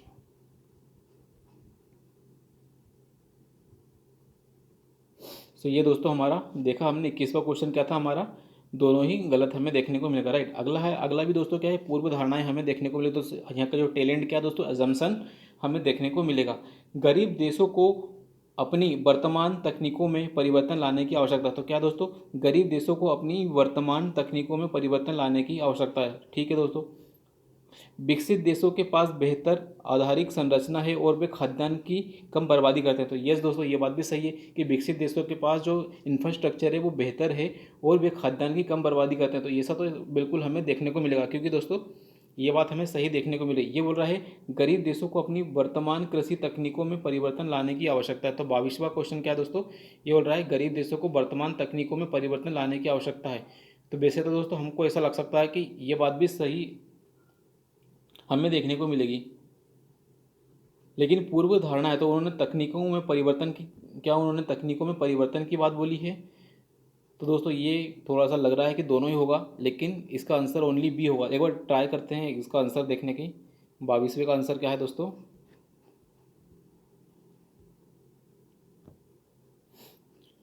22वें का आंसर ए है। तो क्या दोस्तों ये थोड़ा सा डाउटफुल था अजम्पशन वाला कि 22वें का आंसर हमें ए देखने को मिलेगा, ठीक है। तो 22वें का आंसर क्या है, ए।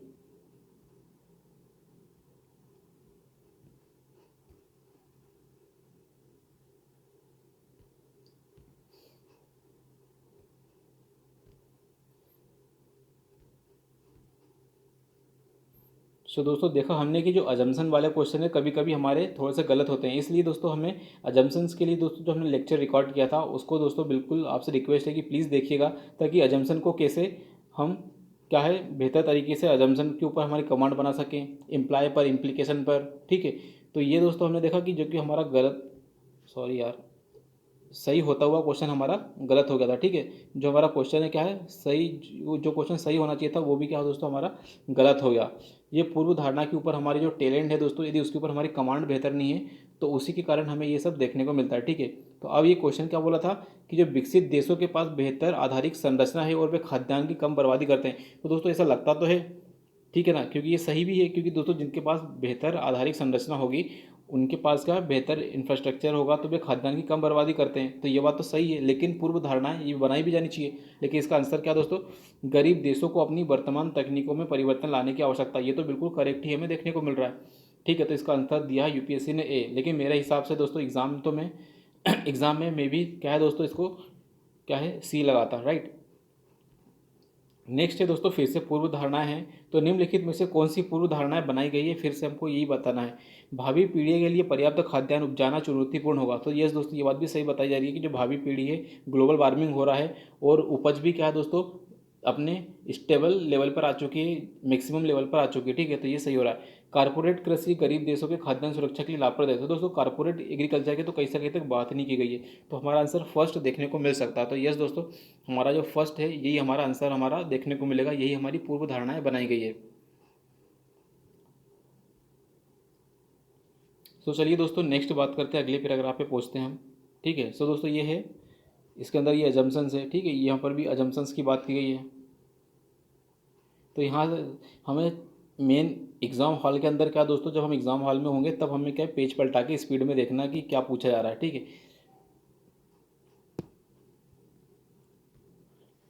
दोस्तों वीडियो लेक्चर में तो हमें टाइम लगेगा, लेकिन जब हम एग्ज़ाम हॉल में होंगे तब हमें सारे 30 क्वेश्चन जो है हमें 1 घंटे के अंदर सॉल्व करने हैं, ठीक है। नेक्स्ट है दोस्तों प्राकृतिक वर्ण, जिसे बोलते हैं नेचुरल सिलेक्शन। दोस्तों सबको पता होना चाहिए कि नेचुरल सिलेक्शन क्या है। यदि आपने जीएस पे ठीक से तैयारी की है तो सबको पता होगा कि नेचुरल सिलेक्शन क्या होता है, राइट। ठीक है, तो प्राकृतिक वर्ण या नेचुरल सिलेक्शन में पृथ्वी पर भावी पर्यावरण का पूर्वानुमान नहीं कर सकता। इसमें बोला जा रहा है कि जो पृथ्वी पर जो भावी पर्यावरण का अनुमान हम नहीं कर सकते नेचुरल सिलेक्शन के द्वारा, ठीक है। इसलिए वर्तमान जीव समुच्चय, मतलब जो अभी जो जिस तरह का जीव समुच्चय है पर्यावरणीय महाविपत्तियों के लिए जो जीवन की राह में खड़ी है, पूरी तरह कभी तैयार नहीं हो सकते। तो दोस्तों इसमें बताया जा रहा है कि अभी जो हम जीव जंतु हैं, जिस तरह से पर्यावरणीय महाविनाश हो रहा है उसके लिए क्या है दोस्तों, हम पूरी तरीके से कभी भी तैयार नहीं हो सकते। तो इसने खुद ने बोला है दोस्तों, इस एक्सट्रीम वर्ड खुद ने यूज़ कर लिया है, क्या कभी भी तैयार नहीं हो सकते। तो दोस्तों जब भी पैराग्राफ में स्वयं से ही राइटर ने या गद्यांश के अंदर एक्सट्रीम वर्ड का प्रयोग किया जा चुका है तो हमारा आंसर भी एक्सट्रीम हो सकता है। इस बात को अच्छे से ध्यान रख लेना, राइट। इसका परिणाम यह है कि वे प्रजातियां विलुप्त हो जाएंगी जो पर्यावरणीय प्रतिकूलता से पार नहीं पा सकती। सो दोस्तों इसमें बताया जा रहा है कि जो प्रजातियां पर्यावरण का जो परिवर्तन हो रहा है उसके प्रति क्या है एडाप्टेशन नहीं अपना पाएगी तो वे विलुप्त हो सकेंगी, विलुप्त हो जाएंगी, राइट। उत्तरजीविता, मतलब दोस्तों उत्तरजीविता वही बताया जा रहा है, उत्तरजीविता जो आगे आगे कौन जाएगा, है ना। उत्तरजीविता इस विफलता का उत्तरदायी आधुनिक शब्दों में उन जीनोम को कहा जा सकता है जो भूविक्षोभ या जैविक घटनाओं जैसे संक्रमण, रोग इत्यादि को झेल पाने में असमर्थ हैं। सो दोस्तों इसमें बताया जा रहा है उत्तरजीविता के बारे में, मतलब कौन आगे बचा रहेगा। तो उत्तरजीविता की इस विफलता का जो उत्तरदायी है आधुनिक शब्दों में, मतलब इसमें बताया जा रहा है कि उन जीवों को कहा जा रहा है, क्या दोस्तों उत्तरजीविता का है उन जीवों को कहा जा रहा है जो भूवैज्ञानिक विक्षोभ या जैविक घटनाओं को झेल पाने में असमर्थ हैं। जो दोस्तों इसमें बताया जा रहा है कि कौन मरेगा, वे जीनोम मरेंगे। कौन से जीनोम, जो आने वाली विपत्तियों को झेलने में समर्थ नहीं रहेंगे, ठीक है। तो ये हमें देखना, जीनोम की भी बात की जा रही है, राइट।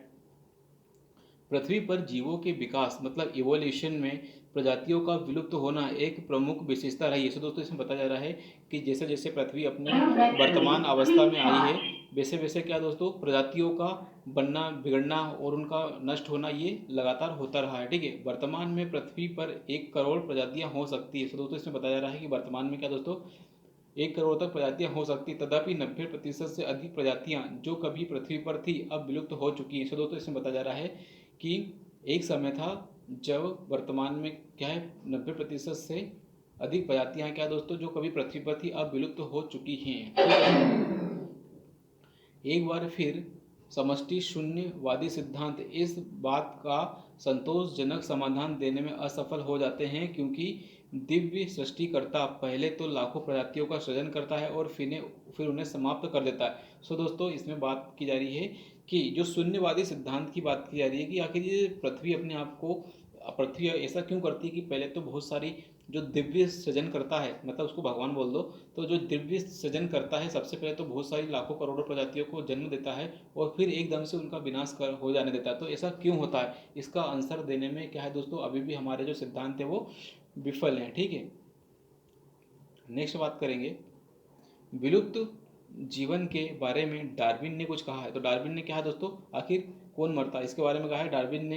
एक बार फिर सरल, सुचारू और एकदम युक्ति युक्त हो जाती है। तो इसमें बोला जा रहा है कि जो डार्विन की ये व्याख्या है वो क्या सही हमें देखने को मिलती है कि जीवों का जीवन उन पर्यावरणीय या जैविक हमलों की क्रिया के अनुरूप में विलुप्त हो जाता है जो जिनके कारण उनका वंशानुक्रम उनको पर्याप्त रूप से तैयार नहीं समझता। तो दोस्तों इसमें बताया जा रहा है कि जो नेचुरल सिलेक्शन और उसके बाद क्या है दोस्तों कौन आगे जिएगा उत्तरजीविता में, वे लोग जो वंशानुक्रम को इस तरह के चेंजेस के लिए तैयार नहीं कर पाते, मतलब जो भी पीढ़ी अपनी आने वाली पीढ़ी को इस रूप में तैयार नहीं कर पाती कि वे आने वाले संक्रमण को या आने वाले भूभौतिक हमलों को झेल सके, तो उनकी जो पूरी पूरी प्रजाति है वो नष्ट हो जाती है।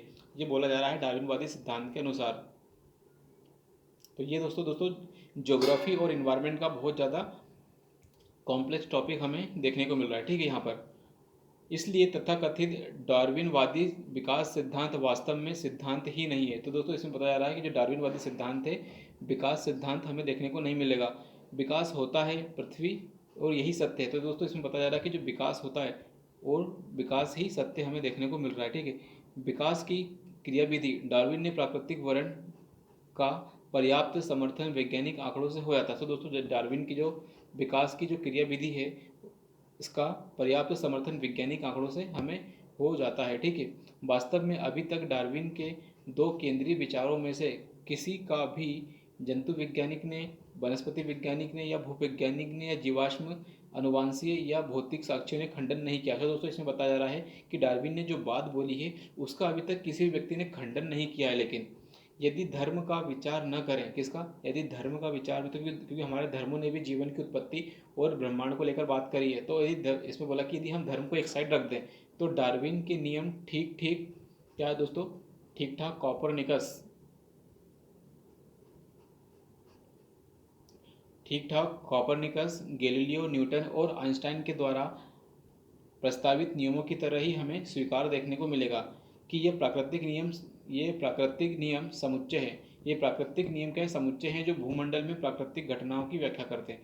सो दोस्तों आपसे रिक्वेस्ट है कि यदि इस तरह का बहुत ज़्यादा high loaded high complex passage हो तो प्लीज़ 1 सेकंड के अंदर स्कैनिंग करना, 10 सेकंड के अंदर स्कैनिंग करना और उसको दूर से राम राम कह के चले जाना, क्योंकि दोस्तों इतना समय हम पढ़ने में नहीं खपा सकते, राइट। लेकिन इसके ऊपर ज़्यादा क्वेश्चन भी होंगे। इसमें बोला जा रहा है कि पर्यावरण परिच्छेद के अनुसार प्राकृतिक वर्ण मतलब नेचुरल सिलेक्शन पृथ्वी पर भावी पर्यावरणों का अनुमान नहीं कर सकता, क्योंकि तो इसमें बताया जा रहा है कि हम भावी पर्यावरणों का अनुमान क्यों नहीं कर सकते। सो दोस्तों आपसे मेरी एक रिक्वेस्ट है कि यदि आपने ज्योग्राफी और इकोनॉमी को अच्छे से पढ़ा है, आपने पहले से इस तरह की घटनाओं के बारे में पढ़ रखा है, तभी इस क्वेश्चन को आगे पढ़ना और इसका आंसर देना।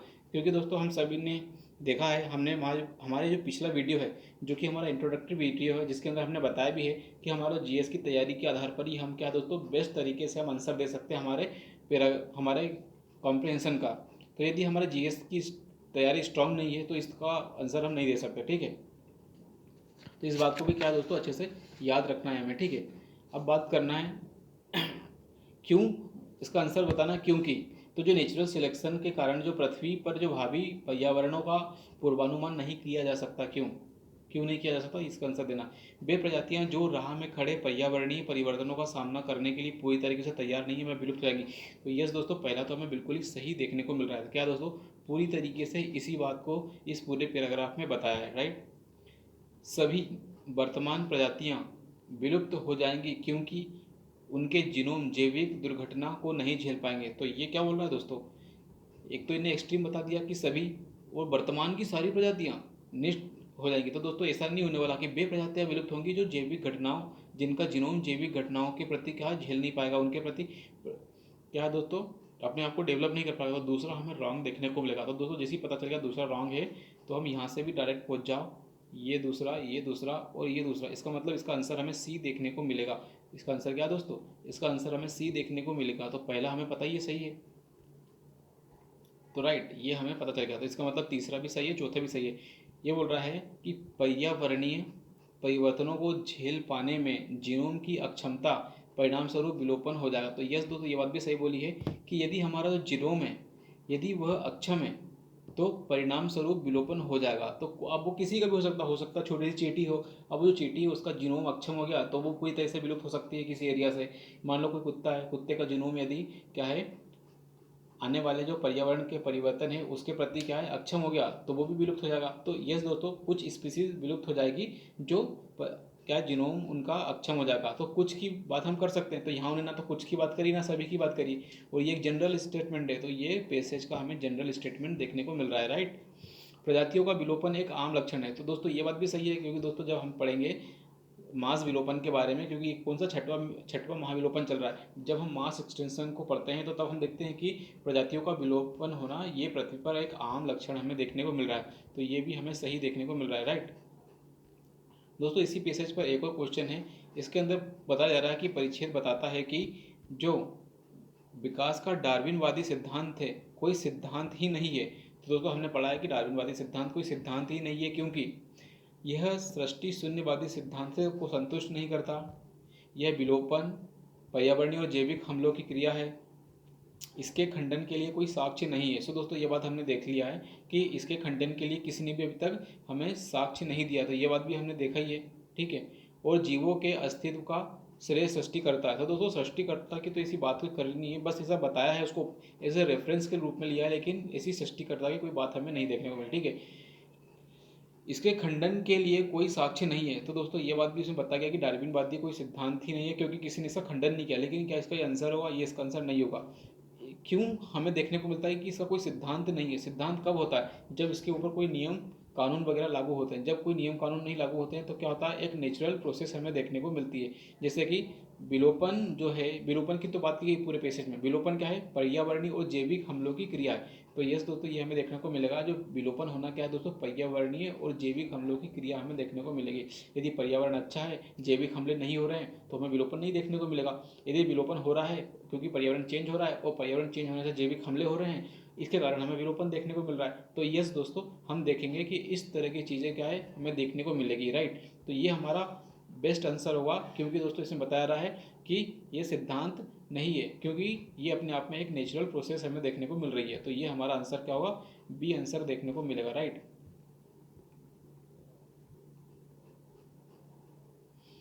इसी के ऊपर दोस्तों एक और क्वेश्चन है। तो मतलब इसमें क्या है, एक पेशे से 3-3 क्वेश्चन पूछे गए हैं, ठीक है। अब बात करना है इस परिच्छेद के अनुसार पूर्व धारणाएं बनाई गई है। सो दोस्तों इसमें बताना है कि हमें इस पेसेज में कौन सी पूर्व धारणाएं हमें देखने को मिलेगी, राइट। तो बताना है केवल वे प्रजातियां जीवित रहेंगी जो कायम रहेगी जिनमें पर्यावरणीय महाविपत्ति से पार पाने में सक्षमता रहेगी। तो दोस्तों ये बात तो बिल्कुल हमें सही देखने को मिल रही है कि यदि कोई प्रजाति क्या है जो पर्यावरणीय विपत्ति होती है, जो पर्यावरणीय विनाश होगा, उसके प्रति क्या है अपने आप को क्या है सक्षम बना लेती हैं, अपने आप को क्या है डेवलप कर लेती हैं, तो वे प्रजातियां जीवित रहेंगी। तो यस, इसकी तो बात की गई है। तो सक्षमता की तो बात की गई है, अपने आप को इस लायक बना लेंगी कि वे पर्यावरणीय रूप से सक्षम हो जाए। तो ये हमें सही देखने को मिलेगा, राइट। पर्यावरण में उग्र परिवर्तनों के कारण पृथ्वी पर 90% से अधिक प्रजातियां विलुप्त हो जाने के खतरे में। दोस्तों ऐसा नहीं है, उसने तो बोला कि 90% से प्रजातियां खत्म हो चुकी है जितनी थी। तो ये हमें गलत देखने को मिलेगा। तो मतलब दूसरा दोस्तों हमें गलत देखने को मिल रहा है। इसका मतलब पहले पकड़ो दूसरे को, दूसरा यहाँ पर है, दूसरा यहाँ पर है। इसका मतलब अब हमारा जो पहला था वही हमारा सही देखने को मिलेगा, राइट। तो हमारा पहला क्या दोस्तों, यही सही देखने को मिलेगा। तीसरा भी पढ़ लेते हैं। डार्विन का सिद्धांत सभी प्राकृतिक घटनाओं की व्याख्या गलत कहीं से कहीं तक नहीं करता, ये गलत हमें देखने को मिल रहा है, राइट। तो ये दोस्तों हमने पढ़ लिया है हमारा। अब आ गए हम, टोटल हमने कितने दोस्तों अभी तक 13-14 क्वेश्चन सॉल्व कर लिए हैं पैसेज के ऊपर, ठीक है। अब बात कर रहे हैं दोस्तों स्थिर आर्थिक समृद्धि, उच्चतर साक्षरता और बढ़ते हुए कौशल के स्तर के साथ भारतीय मध्यवर्गीय परिवारों की संख्या अत्यधिक तेजी से बढ़ रही है। सो दोस्तों इसमें क्या बात की जा रही है? ये हमारा जो हमारा जो पैसेज है वो कौन से है? इकोनॉमी से रिलेटेड हमें देखने को मिलेगा। क्या है दोस्तों? इकोनॉमी से रिलेटेड पैराग्राफ है। इसमें बोल रहा है कि हमारी जो इकोनॉमी है उसके अंदर जो आर्थिक वृद्धि है वो स्थिर रूप से बढ़ रही है, ठीक है। साक्षरता भी बढ़ रही, मतलब लोग पढ़ लिख भी रहे हैं अच्छे से, और कौशल मतलब लोग स्किलफुल भी हो रहे हैं। इसके साथ भारतीय जो मध्यम वर्गीय परिवार है उनकी संख्या में वृद्धि हो रही है। तो दोस्तों इसके अंदर 4-5 बातें कही गई है कि आर्थिक समृद्धि हो रही है, उच्चतर साक्षरता देखने को मिल रही है, और बढ़ते हुए कौशल के साथ क्या दोस्तों भारतीय मध्यम वर्गीय जो परिवार है उनकी संख्या में भी तेजी से वृद्धि हो रही है। इस संपन्नता के सीधे परिणाम ये हुए हैं कि आहार प्रतिरूपों और ऊर्जा उपभोग के स्तरों में बदलाव आया। तो ये दोस्तों हमारा की पॉइंट है। क्या है दोस्तों? इसका परिणाम क्या हुआ है कि जो हमारे आहार पैटर्न है, मतलब जो हमारे खाने पीने की जो पैटर्न है उसमें चेंज आया है, और जो हमारी ऊर्जा कंजम्पशन है ना, एनर्जी कंजम्पशन है, उसके लेवल में हमें बदलाव आते हुए दिखाई दिए है। तो ये दोस्तों हमारा क्या है इंपॉर्टेंट याद रखना है कि हमारा जो जैसे जैसे हमारे पास आय बढ़ रही है वैसे वैसे हमारे पास ऊर्जा, जिससे आय भी बढ़ रही है और एजुकेशन भी बढ़ रही है, उसके कारण दोस्तों क्या है आहार और उपभोग में अंतर हमें देखने को मिलेंगे। अब क्या है दोस्तों, अब इसमें बताया जा रहा है कि जो लोग हैं, अब लोग दुग्ध उत्पादों को खा रहे हैं, ठीक है, मछली ले रहे हैं, मांस जैसे उच्चतर प्रोटीन आधारित आहार लेने लगे। तो दोस्तों इसमें बताया जा रहा है कि लोग जैसे जैसे उनकी उन्नति हो रही है, लोग है ना डेयरी प्रोडक्ट उपयोग कर रहे हैं, मांस, अंडा, मीट, मछली, ये सब है ना हाई प्रोटीन वाली चीज़ें खा रहे हैं, ठीक है। Okay, very good. जिन सभी के उत्पादन में अनाज आधारित आहार के उत्पादन की अपेक्षा कहीं अधिक मात्रा में जल की आवश्यकता होती है। दोस्तों अब यहाँ पे बात की जा रही है कि अधिक मात्रा में जल की आवश्यकता होती है। तो दोस्तों यदि आप ज़्यादा से ज़्यादा कंजम्पशन कर रहे हैं, आप किसका, दूध का, मछली का, अंडे मांस मछली का, तो इनके प्रोडक्शन में और गेहूं चावल के प्रोडक्शन में यदि कंपेयर किया जाए तो सबसे अधिक ऊर्जा हमको लगती है जल की, सबसे अधिक हमारा जल खपत होती है किसमें, मांस अंडी मछला के प्रोडक्शन में। तो इसमें बताया जा रहा है कि हमें हमारी जो अनाज आधारित आहार है, हमारी जो डाइट पैटर्न है ग्रेन आधारित, उसमें क्या है कम जल की आवश्यकता होती है, लेकिन मीट सॉरी डेयरी प्रोडक्ट मछली मांस इसमें हमारा अधिक जल की आवश्यकता होती है। आगे बढ़ते हैं। सो दोस्तों हमारा एक पॉइंट क्या मिल गया, हमें मिल गया कि जल, तो जल के ऊपर बात की जा रही है। एक तो हमारा बढ़ता हुआ जीवन स्तर, दूसरा हमारी प्रोटीन वाली डाइट, और तीसरा हमारा जल की मात्रा। ठीक है, इलेक्ट्रॉनिक्स और विद्युत मशीन और औजारों और मोटर वाहनों के बढ़ते हुए उपयोग के कारण अधिकाधिक ऊर्जा की आवश्यकता होती है और ऊर्जा के जनन के लिए जल की आवश्यकता होती है। तो दोस्तों ये बात फिर से बता दी गई कि हमारे जितना भी, चाहे मोबाइल फ़ोन चला रहे हैं, फ्रीजर मशीन चला रहे हैं, मोटर वाहन चला रहे हैं, इन सब के लिए हमें ऊर्जा की आवश्यकता होती है। और हमारी जो बिजली बनती कहाँ से, हाइड्रो इलेक्ट्रिसिटी से, तो उसमें भी क्या है, तो जल की बात की है। तो दोस्तों इसमें बताया जा रहा है इसके ये पूरा का पूरा फोकस किस चीज़ पर है, तो यहाँ पर हमारा जो पूरा का पूरा पैसेज का फोकस वो है दोस्तों जल के ऊपर है। ठीक है, तो पैसेज क्या लिखा, जल के ऊपर लिखा गया है, राइट। तो चलिए दोस्तों इसके ऊपर किस तरह का क्वेश्चन फ्रेम किया गया देखते हैं। तो दोस्तों इसके अंदर जो हमारा जो क्वेश्चन है ये बताया गया है कि सर्वोत्तम रूप से कौन सा हमें प्रतिबिंबित करता हुआ देखने को मिलेगा, तो सर्वोत्तम रूप से प्रतिबिंबित हमें बताना है। तो दोस्तों इसमें क्या है, वाटर रिसोर्स, इसका जो सर्वोत्तम रूप से प्रतिबिंबित, इसमें दोस्तों बता क्वेश्चन में है कि मर्म बताना। मर्म का मतलब होता है दोस्तों क्रक्स बताना। क्या बताना है हमें, क्रक्स बताना है, या सेंट्रल आइडिया बताना, या थीम बताने की किसके ऊपर आधारित हमें ये पेसेज देखने को मिलेगा, रिफ्लेक्ट ऑफ क्रक्स। ठीक है, तो चलिए रिफ्लेक्ट ऑफ क्रक्स को देखते हैं। पहला बोल रहा है कि लोगों को मुख्यतः भारतीय पारंपरिक अनाज आधारित आहार को ही लेते रहने के लिए राजी किया जाता है। तो ऐसी कोई बात नहीं कर रहा है। ठीक है, आने वाले वर्षों में भारत की कृषि उत्पादकता और अधिक ऊर्जा जनन क्षमता विकसित करने पर ध्यान केंद्रित करने की आवश्यकता। तो दोस्तों इसमें बोल रहा है कि हमें अब अनाज उगाना होगा और ऊर्जा उत्पादन करनी होगी, तो इसके बारे में भी हमें ये कोई सेंट्रल आइडिया हमें नहीं देखने को मिल रहा है।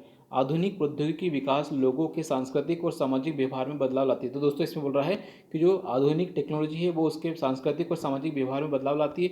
वैसे तो ये जनरल स्टेटमेंट सही है, लेकिन पैसेज के साथ ये इसका कोई रिलेशन हमें नहीं देखने को मिल रहा है। ठीक है, ये बोल रहा है कि आने वाले वर्षों में भारत में जल प्रबंधन यस वाटर मैनेजमेंट प्रणाली में नाटकीय बदलाव लाने की आवश्यकता है। तो दोस्तों ये सही बोल रहा है कि आने वाले समय में हमें जो जल प्रबंधन है उसके अंदर नाटकीय परिवर्तन लाने की आवश्यकता होगी। तो ये हमारा बिल्कुल सही करेक्ट, अरे कहाँ हो गया, तो ये हमारा सही करेक्ट देखने को मिल रहा है। ठीक है, तो हमारा ये क्या है दोस्तों, ये पूरा हमारा करेक्ट देखने को मिल रहा है। ठीक है, सो दोस्तों नेक्स्ट बढ़ते हैं। दोस्तों पूरी की पूरी ये PDF है, आपको इसी तरह रंगी हुई आपको मिल जाएगी हमारे टेलीग्राम चैनल पे, राइट। ठीक है, इसका नाम है टारगेट UPSC मेंस। तो एक बार लिख देता हूँ चैनल का नाम टेलीग्राम पे, ताकि फाइंड कर सकते हो आप इस को। ठीक है, टारगेट UPSC मेंस 25। तो इस टेलीग्राम चैनल पर क्या दोस्तों आप पूरी की पूरी PDF को इसी तरीके से रंगी हुई आप प्राप्त कर पाओगे, राइट।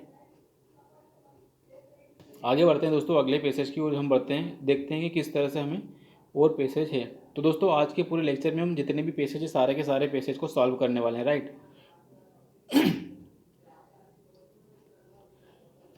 पिछली 2 या 3 पीढ़ियों से व्यक्तियों की सतत बढ़ती हुई जनसंख्या मनुष्यों की तरह नहीं बल्कि कामगारों की तरह जीवन जीती रही है, और अत्यधिक मात्रा में श्रम करना आज के हर क्षेत्र में एक नियम बन गया है। तो दोस्तों इसमें बताया जा रहा है कि इसमें क्या बताया जा रहा है कि जो पिछली 2-3 पीढ़ियों से व्यक्तियों की सतत बढ़ती हुई जनसंख्या मनुष्यों की तरह नहीं। तो दोस्तों इसमें बताया जा रहा है कि पिछले 3 दशकों से, जो पिछली 3 पीढ़ियों से जो मनुष्य की जनसंख्या बढ़ रही है वे मनुष्य की तरह नहीं बढ़ रही है। किसकी तरह, एक कामगार मतलब एक वर्कर की तरह बढ़ रही है, और वर्कर की तरह ही अपना जीवन जी रही है। ठीक है, तो हम मनुष्य नहीं, हम मनुष्य से पहले एक वर्कर के रूप में बढ़ रहे हैं, राइट। अत्यधिक मात्रा में श्रम करना आज समाज के हर क्षेत्र में नियम बन गया है। इसमें बताया जा रहा है दोस्तों कि यदि आप ज़्यादा काम करोगे तो इसको क्या है, ज़्यादा समाज का एक नियम बन गया है, जिसका परिणाम यह हुआ है कि व्यक्ति में आध्यात्मिक तत्व संपन्न नहीं हो पाया। तो दोस्तों इसमें बताया जा रहा है कि ज़्यादा से ज़्यादा हम काम कर रहे हैं तो व्यक्ति के अंदर जो आध्यात्मिक जो स्पिरिचुअल एलिमेंट होना चाहिए था मनुष्य के जीवन में, उसकी संपन्नता नहीं हो पा रही। मतलब मनुष्य जो है, आज का मनुष्य क्या है, स्पिरिचुअल एलिमेंट से क्या है दोस्तों, खाली हमें देखने को मिल रहा है। वह थोड़े से अवकाश समय को किसी गंभीर गतिविधि में लगाने में अत्यधिक कठिनाई महसूस करता है। तो दोस्तों इसमें बताया जा रहा है कि यदि व्यक्ति काम कर रहा है, यदि अपने ऑफिस के बाद यदि घर आ रहा है, यदि उसके बाद थोड़ा बहुत खाली समय है, तो दोस्तों वो किसी गंभीर गतिविधि मतलब किसी सीरियस काम में लगाने में वो क्या है, कठिनाई महसूस करता है। वह मनन नहीं करना चाहता है, यदि वह चाहे तो भी कर नहीं पाता। तो दोस्तों इसमें बताया जा रहा है कि वो चिंतन मनन ध्यान नहीं करना चाहता, और यदि वो करना चाहे भी तो ऐसा कर नहीं पाता है। क्यों? क्योंकि वो तलाश कर रहा है किस चीज़ की, आत्म उन्नति की नहीं, मतलब खुद की उन्नति की तलाश नहीं कर रहा है, बल्कि मनोरंजन की तलाश कर रहा है, टाइम पास की तलाश कर रहा है, मौज मस्ती की तलाश कर रहा है। ठीक है, जो उसे इस लायक बनाता है कि वह मानसिक रूप से खाली हो और अपनी सामान्य गतिविधियों को भूल जाए। सो दोस्तों जब इंसान मनोरंजन करता है, जब रील्स चलाता है, ठीक है, दारू पीता है या फिर कहीं फालतू काम करता है, तब वो क्या होता है, अपने खुद की उन्नति के बारे में भूल जाता है, डेफिनेटली भूलता है, और वो इस लायक नहीं बच पाता है कि वो मानसिक रूप से, और वो इस लायक हो जाता है कि वो मानसिक रूप से खाली हो जाए। तो इस तरह से दोस्तों क्या वो मानसिक रूप से खाली हो जाता है और अपनी सामान्य गतिविधियों को भी क्या है वो भूल जाता है। ठीक है, इसलिए हमारे युग की तथाकथित संस्कृति नाट्य कला की अपेक्षा, हमारी जो संस्कृति है नाट्य कला की अपेक्षा चलचित्र पर, गंभीर साहित्य की अपेक्षा समाचार और पत्रिका और अपराध कथाओं पर अधिक आधारित है। तो दोस्तों ये बता रहा है कि आजकल का जो हमारा जीवन है, हम पहले संस्कृति की बात करते थे, नाट्य कला की बात करते थे, लेकिन आज हम चलचित्र की ओर भाग रहे हैं। ठीक है, पहले हम पुस्तकें पढ़ते थे, गंभीर साहित्य पढ़ते थे, लेकिन आजकल हम चटपटे समाचारों में, चटपटी पत्रिकाओं में, और जहाँ पर जो थ्रिलर और क्राइम रिलेटेड नाटक होते हैं वहाँ पर हम ज़्यादा जा रहे हैं। ठीक है, उनको ज़्यादा हमारे जीवन में टाइम दे रहे हैं। तो इसी के ऊपर बात किया है। तो दोस्तों ये पूरा का पूरा पैराग्राफ को क्या है, पहले हम इसको डिकोड करते हैं। तो पूरा का पूरा पैराग्राफ क्या है, मनुष्य के जीवन पर आधारित है। मनुष्य का जीवन क्या है, एक मनुष्य की तरह नहीं बल्कि एक कामगार मतलब एक वर्कर की तरह है। ये मनुष्य क्या है दोस्तों, अपने आध्यात्मिक पक्ष से पूरी तरह से खाली इंसान है। ठीक है, जब भी इसके पास समय होता है तो ये मनोरंजन के साधनों को ढूंढता है, और ये मनोरंजन के साधन क्या है, उसको खालीपन महसूस कराते हैं, खाली खाली कर देते हैं, क्या दिमाग से पूरी तरह से खाली कर देते हैं। इस कारण क्या है दोस्तों, इसके जीवन में स्पिरिचुअल जर्नी का कोई एलिमेंट हमें नहीं देखने को मिल रहा है। ठीक है, और ये चिंतन मनन ध्यान जैसी चीज़ों को नहीं कर पाता है। तो ये अपने आप में एक बेस्ट पैसेज है। और ये दोस्तों इस तरह के पैसेज पढ़ने से क्या है, हमें हमारे GS4 एथिक्स में और हमारे निबंध में काफ़ी सहायता मिलेगी। राइट, यह परिच्छेद का विचार आधारित है। तो दोस्तों इसमें किस विचार पर यह परिच्छेद आधारित है, तो दोस्तों इसमें क्या है, सेंट्रल आइडिया की बात किया है कि सेंट्रल आइडिया हमें क्या देखने को मिलेगा इस पैसेज का। ठीक है, तो देखते हैं दोस्तों क्या होगा इसका आंसर। मनुष्य को कठिन श्रम नहीं करना चाहिए, अरे ये तो बिल्कुल बोल ही नहीं रहा वो। ठीक है, हमारे युग की सबसे बड़ी बुराई अत्यधिक कार्य तनाव है। तो दोस्तों क्या हमारे जो युग की बुराई है, तो दोस्तों ये बात तो बोल रहा है कि हाँ, हमारे जो मनुष्य हैं आजकल हमेशा काम काम में लगे, मतलब मनुष्य की तरह नहीं जीवन जी रहे हैं। लेकिन आगे पढ़ते हैं, मनुष्य अच्छी तरह मनन नहीं कर सकता। तो दोस्तों ये तो एक एब्सोल्यूट टर्म बोल दे कि मनुष्य कर ही नहीं सकता, इसका मतलब है कि कुछ लोग जो कर रहे हैं वो भी तो कर रहे हैं। तो इसका मतलब ये भी गलत हमें देखने को मिलेगा। मनुष्य अपने आध्यात्मिक कल्याण पर ध्यान नहीं रख सकता। तो ये बोला जा रहा है कि मनुष्य क्या है दोस्तों, अपने आध्यात्मिक कल्याण, जो उसका आध्यात्मिक कल्याण है उसके ऊपर ध्यान नहीं दे रहा है। तो दोस्तों ये बात भी गलत है कि मनुष्य अपने आध्यात्मिक कल्याण पर ध्यान नहीं रख सकता। तो मनुष्य नहीं रखेगा तो कौन रखेगा, पशु पक्षी जानवर रखेंगे क्या? तो ये बात भी एब्सोल्यूट टर्म दे दिए। तो दोस्तों ये सब क्या है, एब्सोल्यूट टर्म हमें देखने को मिल रही है। तो इसका मतलब क्या है दोस्तों, हमारा जो सेकेंड वाला ऑप्शन था ये बोल रहा है कि हमारे युग की सबसे बड़ी बुराई है कि आध्यात्मिक कार्य तनाव। तो इसने पहले पैराग्राफ में यही तो देखा था हमने दोस्तों, पहले पैराग्राफ में हमने यही तो देखा था कि हमारा जो मनुष्य है, मनुष्य के रूप में नहीं बल्कि एक वर्कर के रूप में जीवन जी रहा, मतलब हमारे पास वर्कलोड अधिक है। ठीक है, क्या दोस्तों, हमारे पास वर्कलोड हमारे पास ज़्यादा से ज़्यादा हमें देखने को मिल रहा है। राइट, तो ये हमारा आंसर देखने को मिलेगा। अब देखने को मिलेगा क्वेश्चन है दोस्तों, ये बोल रहा है कि मनुष्य जो है, मनुष्य आत्म उन्नति की तलाश क्यों नहीं कर रहा। तो ये क्वेश्चन पूछा रहा दोस्तों इसमें कि जो मनुष्य है वो अपनी आत्म उन्नति की तलाश नहीं करता, क्यों नहीं करता, ये पूछा रहा है। क्योंकि वह बौद्धिक रूप से सक्षम नहीं है, गलत बात है, वो तो बौद्धिक रूप से सक्षम हो सकता है, उसके पास इसके लिए समय नहीं, गलत बात है। उसे भौतिकवाद ने भ्रमित कर दिया, तो ये बिल्कुल हो सकता है। ठीक है, उसे मनोरंजन प्रिय है और वह मानसिक रूप से खाली है। तो ये बात तो दोस्तों डी वाली बात बिल्कुल बोली गई है पूरे के पूरे पैसेज में। क्या दोस्तों, उसे मनोरंजन प्रिय है दोस्तों। जब भी उसके पास खाली समय होता है तो मनोरंजन की ओर तो भाग रहा है। क्या दोस्तों, जब उसके पास खाली समय है, यदि उसके पास टाइम थोड़ा बहुत है तो वो तो वो आत्मोन्नति की ओर नहीं भाग रहा है, वो भाग रहा है मनोरंजन की तरफ। तो उसे मनोरंजन अधिक प्रिय है, वह मानसिक रूप से मनोरंजन के कारण खाली भी हो चुका। तो ये हमारा आंसर देखने को मिलेगा। ठीक है।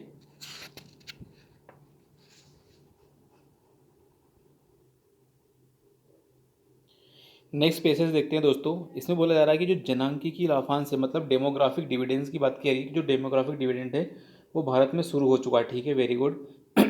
और जिसके कुछ दशकों तक चलने की संभावना है, मतलब जो डेमोग्राफिक डिविडेंड है वो इसका लाभ हमें कुछ दशकों तक और मिलने की संभावना है। एक बहुत बड़ा संभावना समय है दोस्तों। इसमें बोला कि एक बहुत बड़ी संभावना का समय। तो दोस्तों भारत के पास क्या है, बहुत बड़ा एक ऐसी संभावना का समय है जिसमें हम क्या दोस्तों ग्रोथ हासिल कर सकते हैं, हम बहुत ज़्यादा बेहतर काम कर सकते हैं हमारे डेमोग्राफिक डिविडेंड का उपयोग करके। ठीक है। जनांकीय लाभांश बुनियादी तौर पर कार्यकारी आयु जनसंख्या में स्फीति है। ठीक है, जिसका विलोमतः अर्थ है कि अति युवा और अति वृद्ध आयु का सापेक्ष अनुपात कुछ समय के लिए गिरावट पर रहेगा। सो दोस्तों, यदि आपको पता है कि डेमोग्राफिक डिविडेंड क्या होता है तो इस लाइन का कोई मतलब नहीं है। इसका केवल इतना मतलब है दोस्तों कि युवा लोगों की आबादी ज़्यादा है, बुजुर्गों की आबादी कम है, और अभी युवा अधिक हमें देखने को मिल रहे हैं। ठीक है। आयरलैंड और चीन के अनुभव से हम जानते हैं कि यह ऊर्जा का स्रोत होता है और आर्थिक समृद्धि का इंजन होता है। कौन? Demographic dividend. तो दोस्तों इसमें बताया जा रहा है कि आयरलैंड और चीन के अनुभव हमें ये बताते हैं कि यह ऊर्जा का स्रोत होता है और आर्थिक समृद्धि का इंजन होता है हमारा डेमोग्राफिक डिविडेंड। डेमोग्राफिक डिविडेंड मतलब हमारी युवा जनसंख्या। ठीक है, तो ये हमारी जो युवा जनसंख्या है वो क्या होती है, ऊर्जा का स्रोत होती है और आर्थिक समृद्धि का इंजन हमें देखने को मिलेगी। जनसांख्यिकी लाभांश की प्रवृत्ति किसी देश की बचत दर को बढ़ाने की होती है। तो दोस्तों जब भी हमारे पास जनसांख्यिकी लाभांश होगा, उस देश के अंदर जो बचत दर है, मतलब है ना बचत रेट, सेविंग रेट क्या है दोस्तों, बढ़ती हमें देखने को मिलेगी। क्योंकि किसी भी देश में कार्यकारी आयु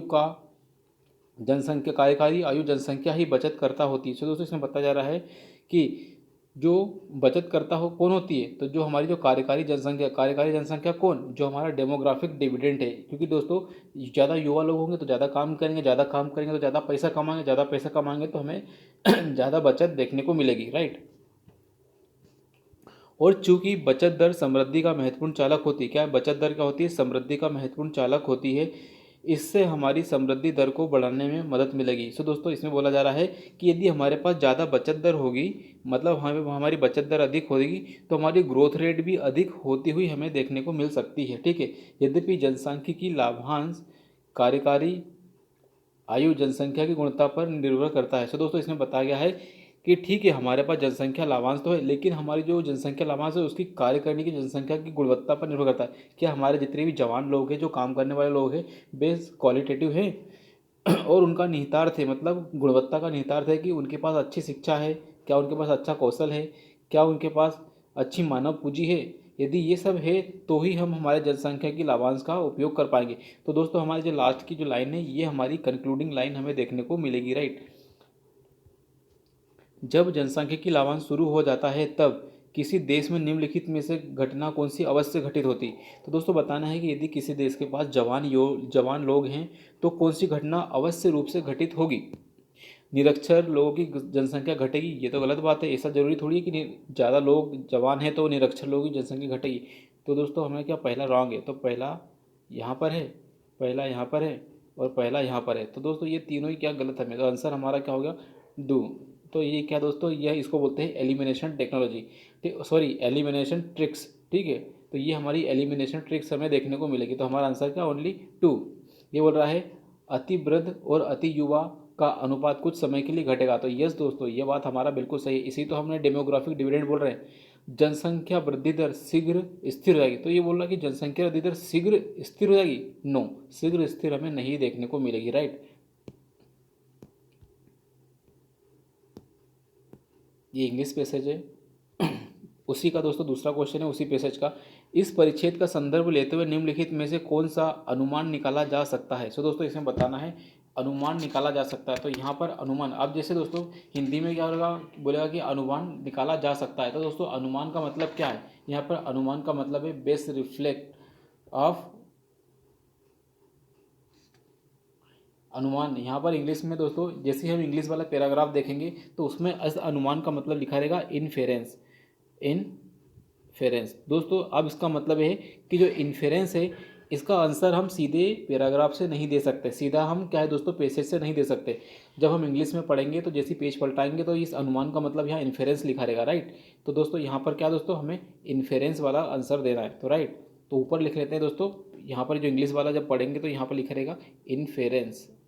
क्या है दोस्तों, इन्फेरेंस हमें देखने को मिलेगा। अब दोस्तों इसका मतलब ये है कि जरूरी नहीं है कि इसका आंसर हमें इस पैसेज से ही मिलेगा। तो जनसांख्यिकी लाभांश किसी देश के लिए तेजी से आर्थिक समृद्धि दर बढ़ाने के लिए एक अनिवार्य दशा है। तो दोस्तों ये बोला जा रहा है कि जो जनसांख्यिकी लाभांश है यदि इसकी आर्थिक समृद्धि करनी है तो एक अनिवार्य है, ठीक है, तेजी से बढ़ने के लिए। तो दोस्तों देखते हैं, उच्च शिक्षा की उन्नति किसी देश के लिए तेजी से इसकी आर्थिक समृद्धि बढ़ाने के लिए एक अनिवार्य दशा है। तो दोस्तों मान लो ये दोनों में क्या है, क्वेश्चन है दोनों में क्या है, हमें अनिवार्य दशा बताइए किसकी, अनिवार्य दशा है, अनिवार्य दशा है, अनिवार्य दशा है। इसका मतलब दोनों में एक्सट्रीम शब्द है। लेकिन पहले भी को देखते हैं, बोलते हैं कि जनसांख्यिकी लाभांश किसी देश के लिए तेजी से इसकी आर्थिक समृद्धि दर बढ़ाने के लिए अनिवार्य। मान लो दोस्तों कि हमारे पास जनसंख्या लाभांश है, मतलब हमारे पास मैक्सिमम युवा आबादी है, लेकिन क्या सिर्फ युवा आबादी होने से हमारी आर्थिक समृद्धि बढ़ेगी? सिर्फ युवा आबादी से हमें नहीं देखने को मिलेगा। यदि इस युवा आबादी के पास अच्छी एजुकेशन है, अच्छी हेल्थ है, अच्छा ज्ञान है, अच्छे नौकरी के अवसर है, तभी तो बढ़ेगी। उच्च शिक्षा की उन्नति बोल रहा है कि उच्च शिक्षा में हम उन्नति करेंगे तो किसी देश के लिए तेजी से इसकी आर्थिक समृद्धि होगी। तो दोस्तों मान लो उच्च शिक्षा है, चलो मान लो हमारे पास 100 लोग हैं और 100 लोग जवान है और 100 के 100 को हमने अच्छी एजुकेशन दे दी, लेकिन दोस्तों यदि रोजगार के अवसर नहीं है तो वो अच्छी एजुकेशन प्राप्त करने के बाद भी वो डिग्रीधारी व्यक्ति जाएगा कहाँ, कहाँ काम करने आएगा? यदि उसके पास काम करने के अवसर नहीं है, उसके पास स्किल सेट नहीं है, तो वो दोस्तों क्या है, उच्च शिक्षा की बात कर रहा है। यदि वो टेक्निकल एजुकेशन और रोजगार की बात कर लेता तो ये आंसर सही हो जाता। तो ये हमारा आंसर क्या दोस्तों, दोनों के दोनों हमारे क्या दोस्तों रॉन्ग होते हुए दिखाई देंगे, ठीक है। तो हमारा आंसर क्या हो जाएगा, डी। हमारा आंसर होगा दोस्तों क्या, डी। ना तो एक और ना तो दो, दोनों ही हमारे क्या दोस्तों गलत होते हुए दिखाई देंगे, राइट। नेक्स्ट पेसेज देखते हैं दोस्तों, ठीक है। तो दोस्तों हमारा अभी इसमें टाइम लग रहा है, लेकिन एग्ज़ाम हॉल में हमारा बिल्कुल भी टाइम नहीं लगेगा यदि इस तरह की हम प्रैक्टिस कर रखे होंगे तो, ठीक है। अभी दोस्तों मोबाइल पर स्क्रीन पर हमें टाइम लगता ही लगता है, राइट। किसी आर्थिक संगठन में, ये बोल रहा है दोस्तों, किसी आर्थिक संगठन में मानव को मशीनों की उत्पादकता से लाभान्वित होने का अवसर मिले तो यह फुर्सत के बहुत अच्छे जीवन की ओर ले जा सकती है। दोस्तों इसमें क्या बोला जा रहा है कि यदि किसी संगठन में, बोला किसी आर्थिक संगठन में मानव को मशीन की उत्पादकता से लाभान्वित होने का अवसर मिले, मतलब दोस्तों यदि मानव को यानी मनुष्य को मशीनों का सहारा लेना पड़े और मानव का काम मशीनें करने लग जाए तो क्या होगा, उसके पास ज़्यादा फुर्सत का समय होगा और अच्छे जीवन की ओर ले जा सकती है, ठीक है, अच्छी बात है। क्योंकि दोस्तों कंप्यूटर के आने से हमारी उत्पादकता भी बढ़ रही है और अच्छा जीवन भी, ठीक है, अच्छी बात है। और बौद्धिक गतिविधियों तथा रुचियां रखने वालों को छोड़कर, इसमें बोला जा रहा है क्या है, ये दोस्तों ये कॉन्ट्राडिक्टरी वर्ड हमें देखने को मिल रहा है यहाँ पर, इसको बोलते हैं कॉन्ट्राडिक्टरी वर्ड, राइट। तो बौद्धिक गतिविधियों तथा रुचियां रखने वाले लोगों को छोड़कर मानव के लिए अधिक फुर्सत उबाऊ हो सकती है। तो क्या बोल रहा है दोस्तों, ये की पॉइंट बोल रहा है कि मानव के लिए यदि अधिक फुर्सत होगी तो ये उबाऊ होगा एक। तो मतलब यदि आपके पास ज़्यादा खाली समय है तो उस खाली समय में करोगे क्या आप, आपके लिए खाली समय उबाऊ हो जाएगा यदि आपके पास करने के लिए काम नहीं होगा। हाँ, ये फुर्सत का समय उन लोगों के लिए ज़्यादा अच्छा होगा जो बौद्धिक गतिविधियाँ रखते हैं या रुचियाँ रखते हैं। मान लो दोस्तों कि आप सॉफ्टवेयर इंजीनियर हो, आप क्या है कंप्यूटर पे काम करके अपना 6 घंटे का काम 4 घंटे में कर लेते हो। अब ये 2 घंटे आपको हर दिन मिल रहे हैं, तो यदि आपके पास कोई बेहतर काम नहीं है, बेहतर रुचि नहीं, मान लो आपके पास टेनिस खेलने की रुचि है, आपको स्विमिंग करने की रुचि है, आपको बैडमिंटन खेलने की रुचि है, या किताब पढ़ने का शौक है, या कोई भी बौद्धिक एक्टिविटी करने का शौक है, यदि ये चीज़ आपके पास नहीं है तो ये खाली समय में आप करोगे क्या, तो ये खाली समय आपके लिए हो जाएगा उबाऊ। मतलब इस खाली समय की आपके पास कोई उपयोगिता नहीं रहेगी, आप कोई फालतू काम ही करते हुए नजर आओगे। तो यही पेशेज कहना चाह रहा है। अगर फुर्सत में जीने वाली जनसंख्या को खुश रहना है तो इसे आवश्यक रूप से शिक्षित जनसंख्या होनी चाहिए और आनंद लेने की दृष्टि से तथा साथ ही साथ तकनीकी ज्ञान की प्रत्यक्ष उपादेयता की दृष्टि से शिक्षित होना चाहिए। सो दोस्तों इसमें बताया जा रहा है कि यदि अगर हमारी जनसंख्या फुर्सत में जीने वाली जनसंख्या को खुश रहना है तो इसको सबसे पहले शिक्षित होना जरूरी है और आनंद लेने की दृष्टि से क्या है, साथ ही साथ इसको तकनीकी ज्ञान की प्रत्यक्ष उपादेयता की दृष्टि से भी शिक्षित होना चाहिए। तो मतलब दोस्तों इसको टेक्नोलॉजिकली भी शिक्षित होना चाहिए और वैसे भी शिक्षित होना चाहिए और इससे आनंद लेने के बारे में पता होना चाहिए। ठीक है, तो अब बात करते हैं दोस्तों इसके बारे में कि निम्नलिखित में से कौन सा कथन परिच्छेद को अंतर्निहित स्वर को, मतलब अंतर्निहित स्वर को सर्वोत्तम रूप से प्रतिबिंबित कर रहा है। तो सर्वोत्तम रूप से प्रतिबिंबित करने की बात की जा रही है दोस्तों। ठीक है, तो इसमें बताना है सर्वोत्तम रूप से प्रतिबिंबित हमें कौन सा करेगा। तो इसमें बताना है बेस्ट रिफ्लेक्ट। क्या दोस्तों, इसके अंदर बताना है बेस्ट रिफ्लेक्ट। इसको एक बार हिंदी में लिख लेते हैं, इंग्लिश में बेस्ट रिफ्लेक्ट। चूँकि दोस्तों मेरे पास है ना हिंदी और इंग्लिश भी 2022 वाला पेपर पढ़ा है तो इसलिए बता रहा हूँ। ठीक है, तो ये बोल रहा है कि केवल शिक्षित व्यक्ति ही आर्थिक प्रगति के लाभों को सर्वोत्तम प्रयोग कर सकता है। तो इसमें बोला जा रहा है कि केवल शिक्षित व्यक्ति ही क्या है, केवल शिक्षित जनसंख्या ही आर्थिक प्रगति के लाभों को सर्वोत्तम उपयोग कर सकती है। तो ऐसा बिल्कुल भी नहीं बोला गया क्योंकि पैराग्राफ में फुर्सत की बात की जा रही है कि आपके पास खाली समय है तो इस खाली समय का उपयोग आप कैसे करोगे। सभी आर्थिक विकास का लक्ष्य फुर्सत का निर्माण होना चाहिए। ओ माय गॉड, ये तो पूरी खतरनाक बात, डिजास्टरस बात बोल दी कि यदि जितने भी हम आर्थिक विकास कर रहे हैं उसका एकमात्र लक्ष्य होना चाहिए कि हमको फुर्सत मिले। तो ये गलत बात।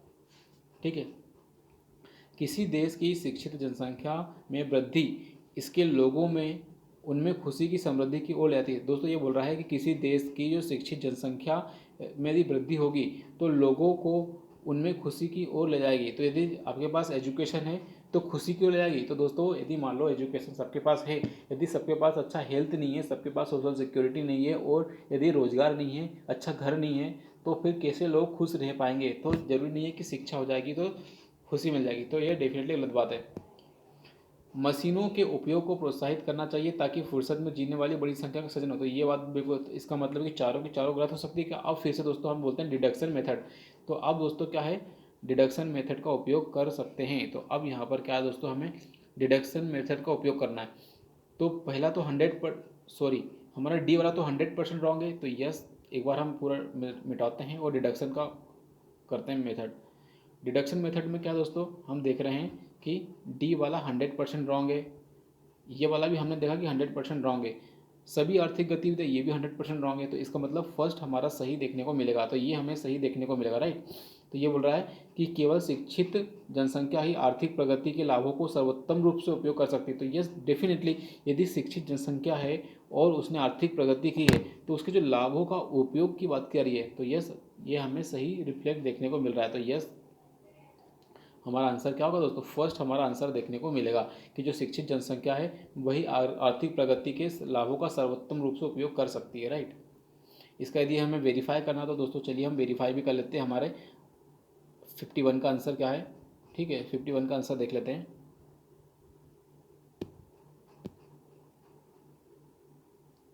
यस, डेफिनेटली राइट, करेक्ट दोस्तों। हमारा 51 का आंसर क्या है, 51 का आंसर हमने देख लिया क्या है, ए आंसर है। हम कहाँ पहुँचे और चलना है अभी आगे।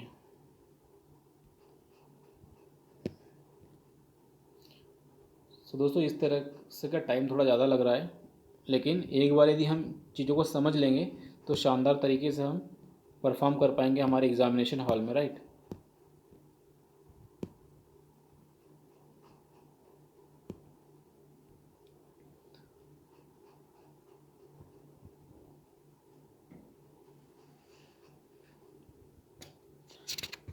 नेक्स्ट बात करेंगे दोस्तों, अगला पैसेज हमारे पास उपहार मतलब गिफ्ट के बारे में क्वेश्चन है। ठीक है दोस्तों, ये बोल रहा है उपहार, ठीक है, गिफ्ट के बारे में।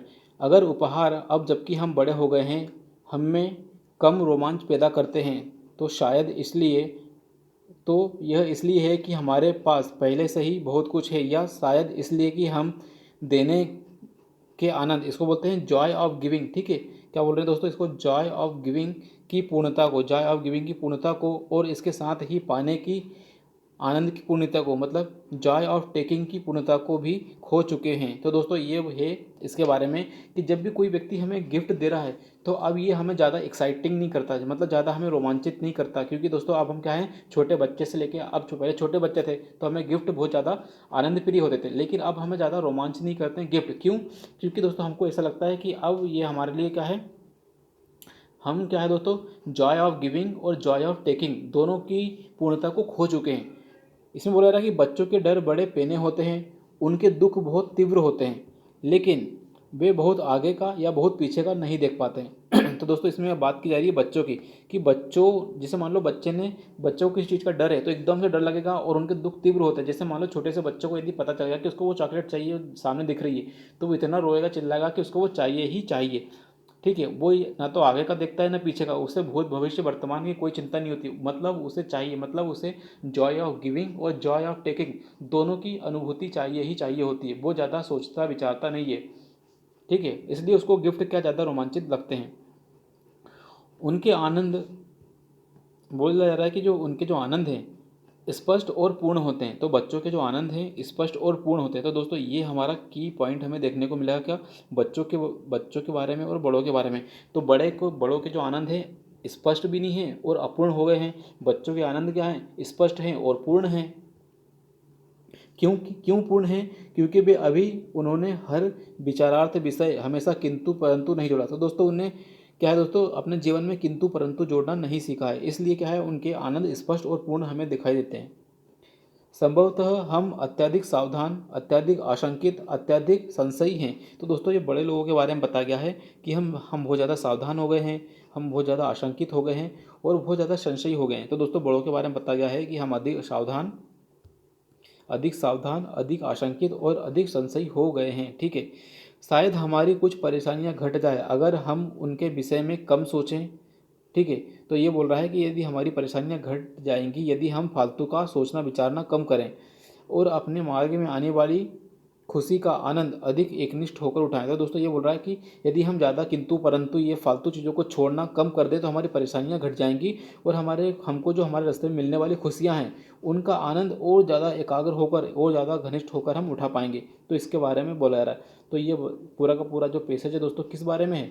तो दोस्तों हमने हमारे जो इंट्रोडक्टरी लेक्चर में क्या सीखा था कि जो पैसेज है किसी न किसी चीज़ के बारे में बोला जाता है, उसके अंदर राइटर कुछ लिखना चाहता है, उसके पास राइटर के अपने ऑब्जर्वेशन होते हैं, राइटर के पास अपनी एक्सपीरियंस होते हैं, अपने इमोशन होते हैं और अपनी लॉजिक्स होते हैं। तो उन लॉजिक्स को हमें फाइंड आउट करना होता है। तो दोस्तों इसमें क्या है, राइटर क्या बताना चाहता है, राइटर बताना चाहता है कि जो बच्चे हैं और जो बड़े हैं दोनों के अंदर जो जॉय ऑफ गिविंग और जॉय ऑफ टेकिंग दोनों में एक डाइवर्जेंस हमें देखने को मिल रहा है। बड़े लोग ज़्यादा सोच रहे हैं, ज़्यादा आशंकित है, ज़्यादा चिंतित हैं। बड़े लोगों ने किंतु परंतु जोड़ना चालू कर दिया है। इसलिए दोस्तों वे लोग जो Joy of giving Joy of taking, मतलब जो खुशी को जो आत्मसात करने की जो चीज़ें हैं वो एकनिष्ठ होकर नहीं कर पा रहा है। इसी के बारे में पूरा निबंध हमें देखने को मिल रहा है, सॉरी पूरा पैराग्राफ हमें देखने को मिल रहा है। चलिए दोस्तों इसका क्वेश्चन देखते हैं किस तरह से हमें देखने को मिलेगा। इस परिच्छेद में का संदर्भ लेते हुए निम्नलिखित कथनों में से कौन सा सही है? आप दोस्तों सीधा बताना है, यहाँ पे कोई टैलेंट हमें नहीं देखना, सीधा सही बताना है। वयस्कों के लिए उपहार से रोमांचित होना संभव नहीं है। सो ये क्या बोल रहा है कि जो हमारे वयस्क लोग हैं वे उपहारों से रोमांचित महसूस करना संभव नहीं है। भाई बड़े लोग भी महसूस कर सकते हैं गिफ्ट को, उससे रोमांचित हो सकते हैं। तो ये हमारा रॉन्ग देखने को मिलेगा, राइट। उपहारों से वयस्कों को कम रोमांचित महसूस करने के एक से अधिक कारण हो सकते हैं। तो सही बात है, क्योंकि हम ज़्यादा किंतु परंतु कर रहे हैं इसलिए हम कम रोमांचित होते हैं। तो इस कम रोमांचित होने के एक से अधिक कारण हो सकते हैं। तो ये हमारा आंसर हो सकता है, लेकिन आगे बढ़ेंगे। लेखक को यह पता नहीं कि वयस्क उपहारों से कम रोमांचित क्यों महसूस करते हैं। तो ये तो क्या है, ये तो फालतू आउटडेटेड क्वेश्चन है, क्योंकि लेखक लिख ही रहा है। तो ये हमारा आंसर गलत हो जाएगा, राइट। वयस्कों में प्रेम करने या प्रेम किए जाने के आनंद को महसूस करने की क्षमता कम होती। ओ माय गॉड, क्या बोल रहा है कि जो बड़े लोग हैं वो क्या है, प्रेम को महसूस ही नहीं कर पाते। तो ये तो हमारा रॉन्ग देखने को मिलेगा। तो इसका मतलब ये पहला भी रॉन्ग, सी भी रॉन्ग और हमारा पहला भी है। ये हमारा आंसर क्या हो जाएगा दोस्तों? बी हमारा आंसर हो जाएगा। तो ये हमारा आंसर क्या होगा दोस्तों? ये हमारा बी आंसर हमें देखने को मिलेगा। तो ये क्या है दोस्तों? Joy of giving. तो ये इस तरह से दोस्तों हमने क्या है, हमारे पैराग्राफ को डिकोड करने की जो कला है उससे विकसित करनी होगी। हमें बिटवीन द लाइन क्या है उसको समझना होगा, हमें फास्ट रीडिंग करनी होगी। ठीक है, ये सब चीज़ें करके क्या है दोस्तों हम हमारे आंसर तक पहुंच सकते हैं। सो दोस्तों आज के वीडियो लेक्चर में इतना ही रखते हैं, क्योंकि दोस्तों बैटरी हो गई है डाउन। ठीक है, तो आपसे रिक्वेस्ट है कि प्लीज़ वीडियो को शेयर कीजिए, चैनल को सब्सक्राइब कीजिए, वीडियो को लाइक कीजिए और ज़्यादा से ज़्यादा दोस्तों तक पहुंचाइए, ताकि क्या है दोस्तों हम सीसेट में बेहतर प्रदर्शन कर सकें हिंदी माध्यम में, राइट। तो दोस्तों ये टेलीग्राम का नाम है टारगेट यूपीएससी मेंस 25। तो यहाँ से दोस्तों आप इस पीडीएफ को कलेक्ट कर लीजिएगा, राइट। इसके अंदर दोस्तों बाकी के भी आंसर दिए गए हैं, तो आप ऑफिशियल आंसर की भी इसके अंदर पहले पेज पर ही मैंने पेस्ट कर दिया, राइट।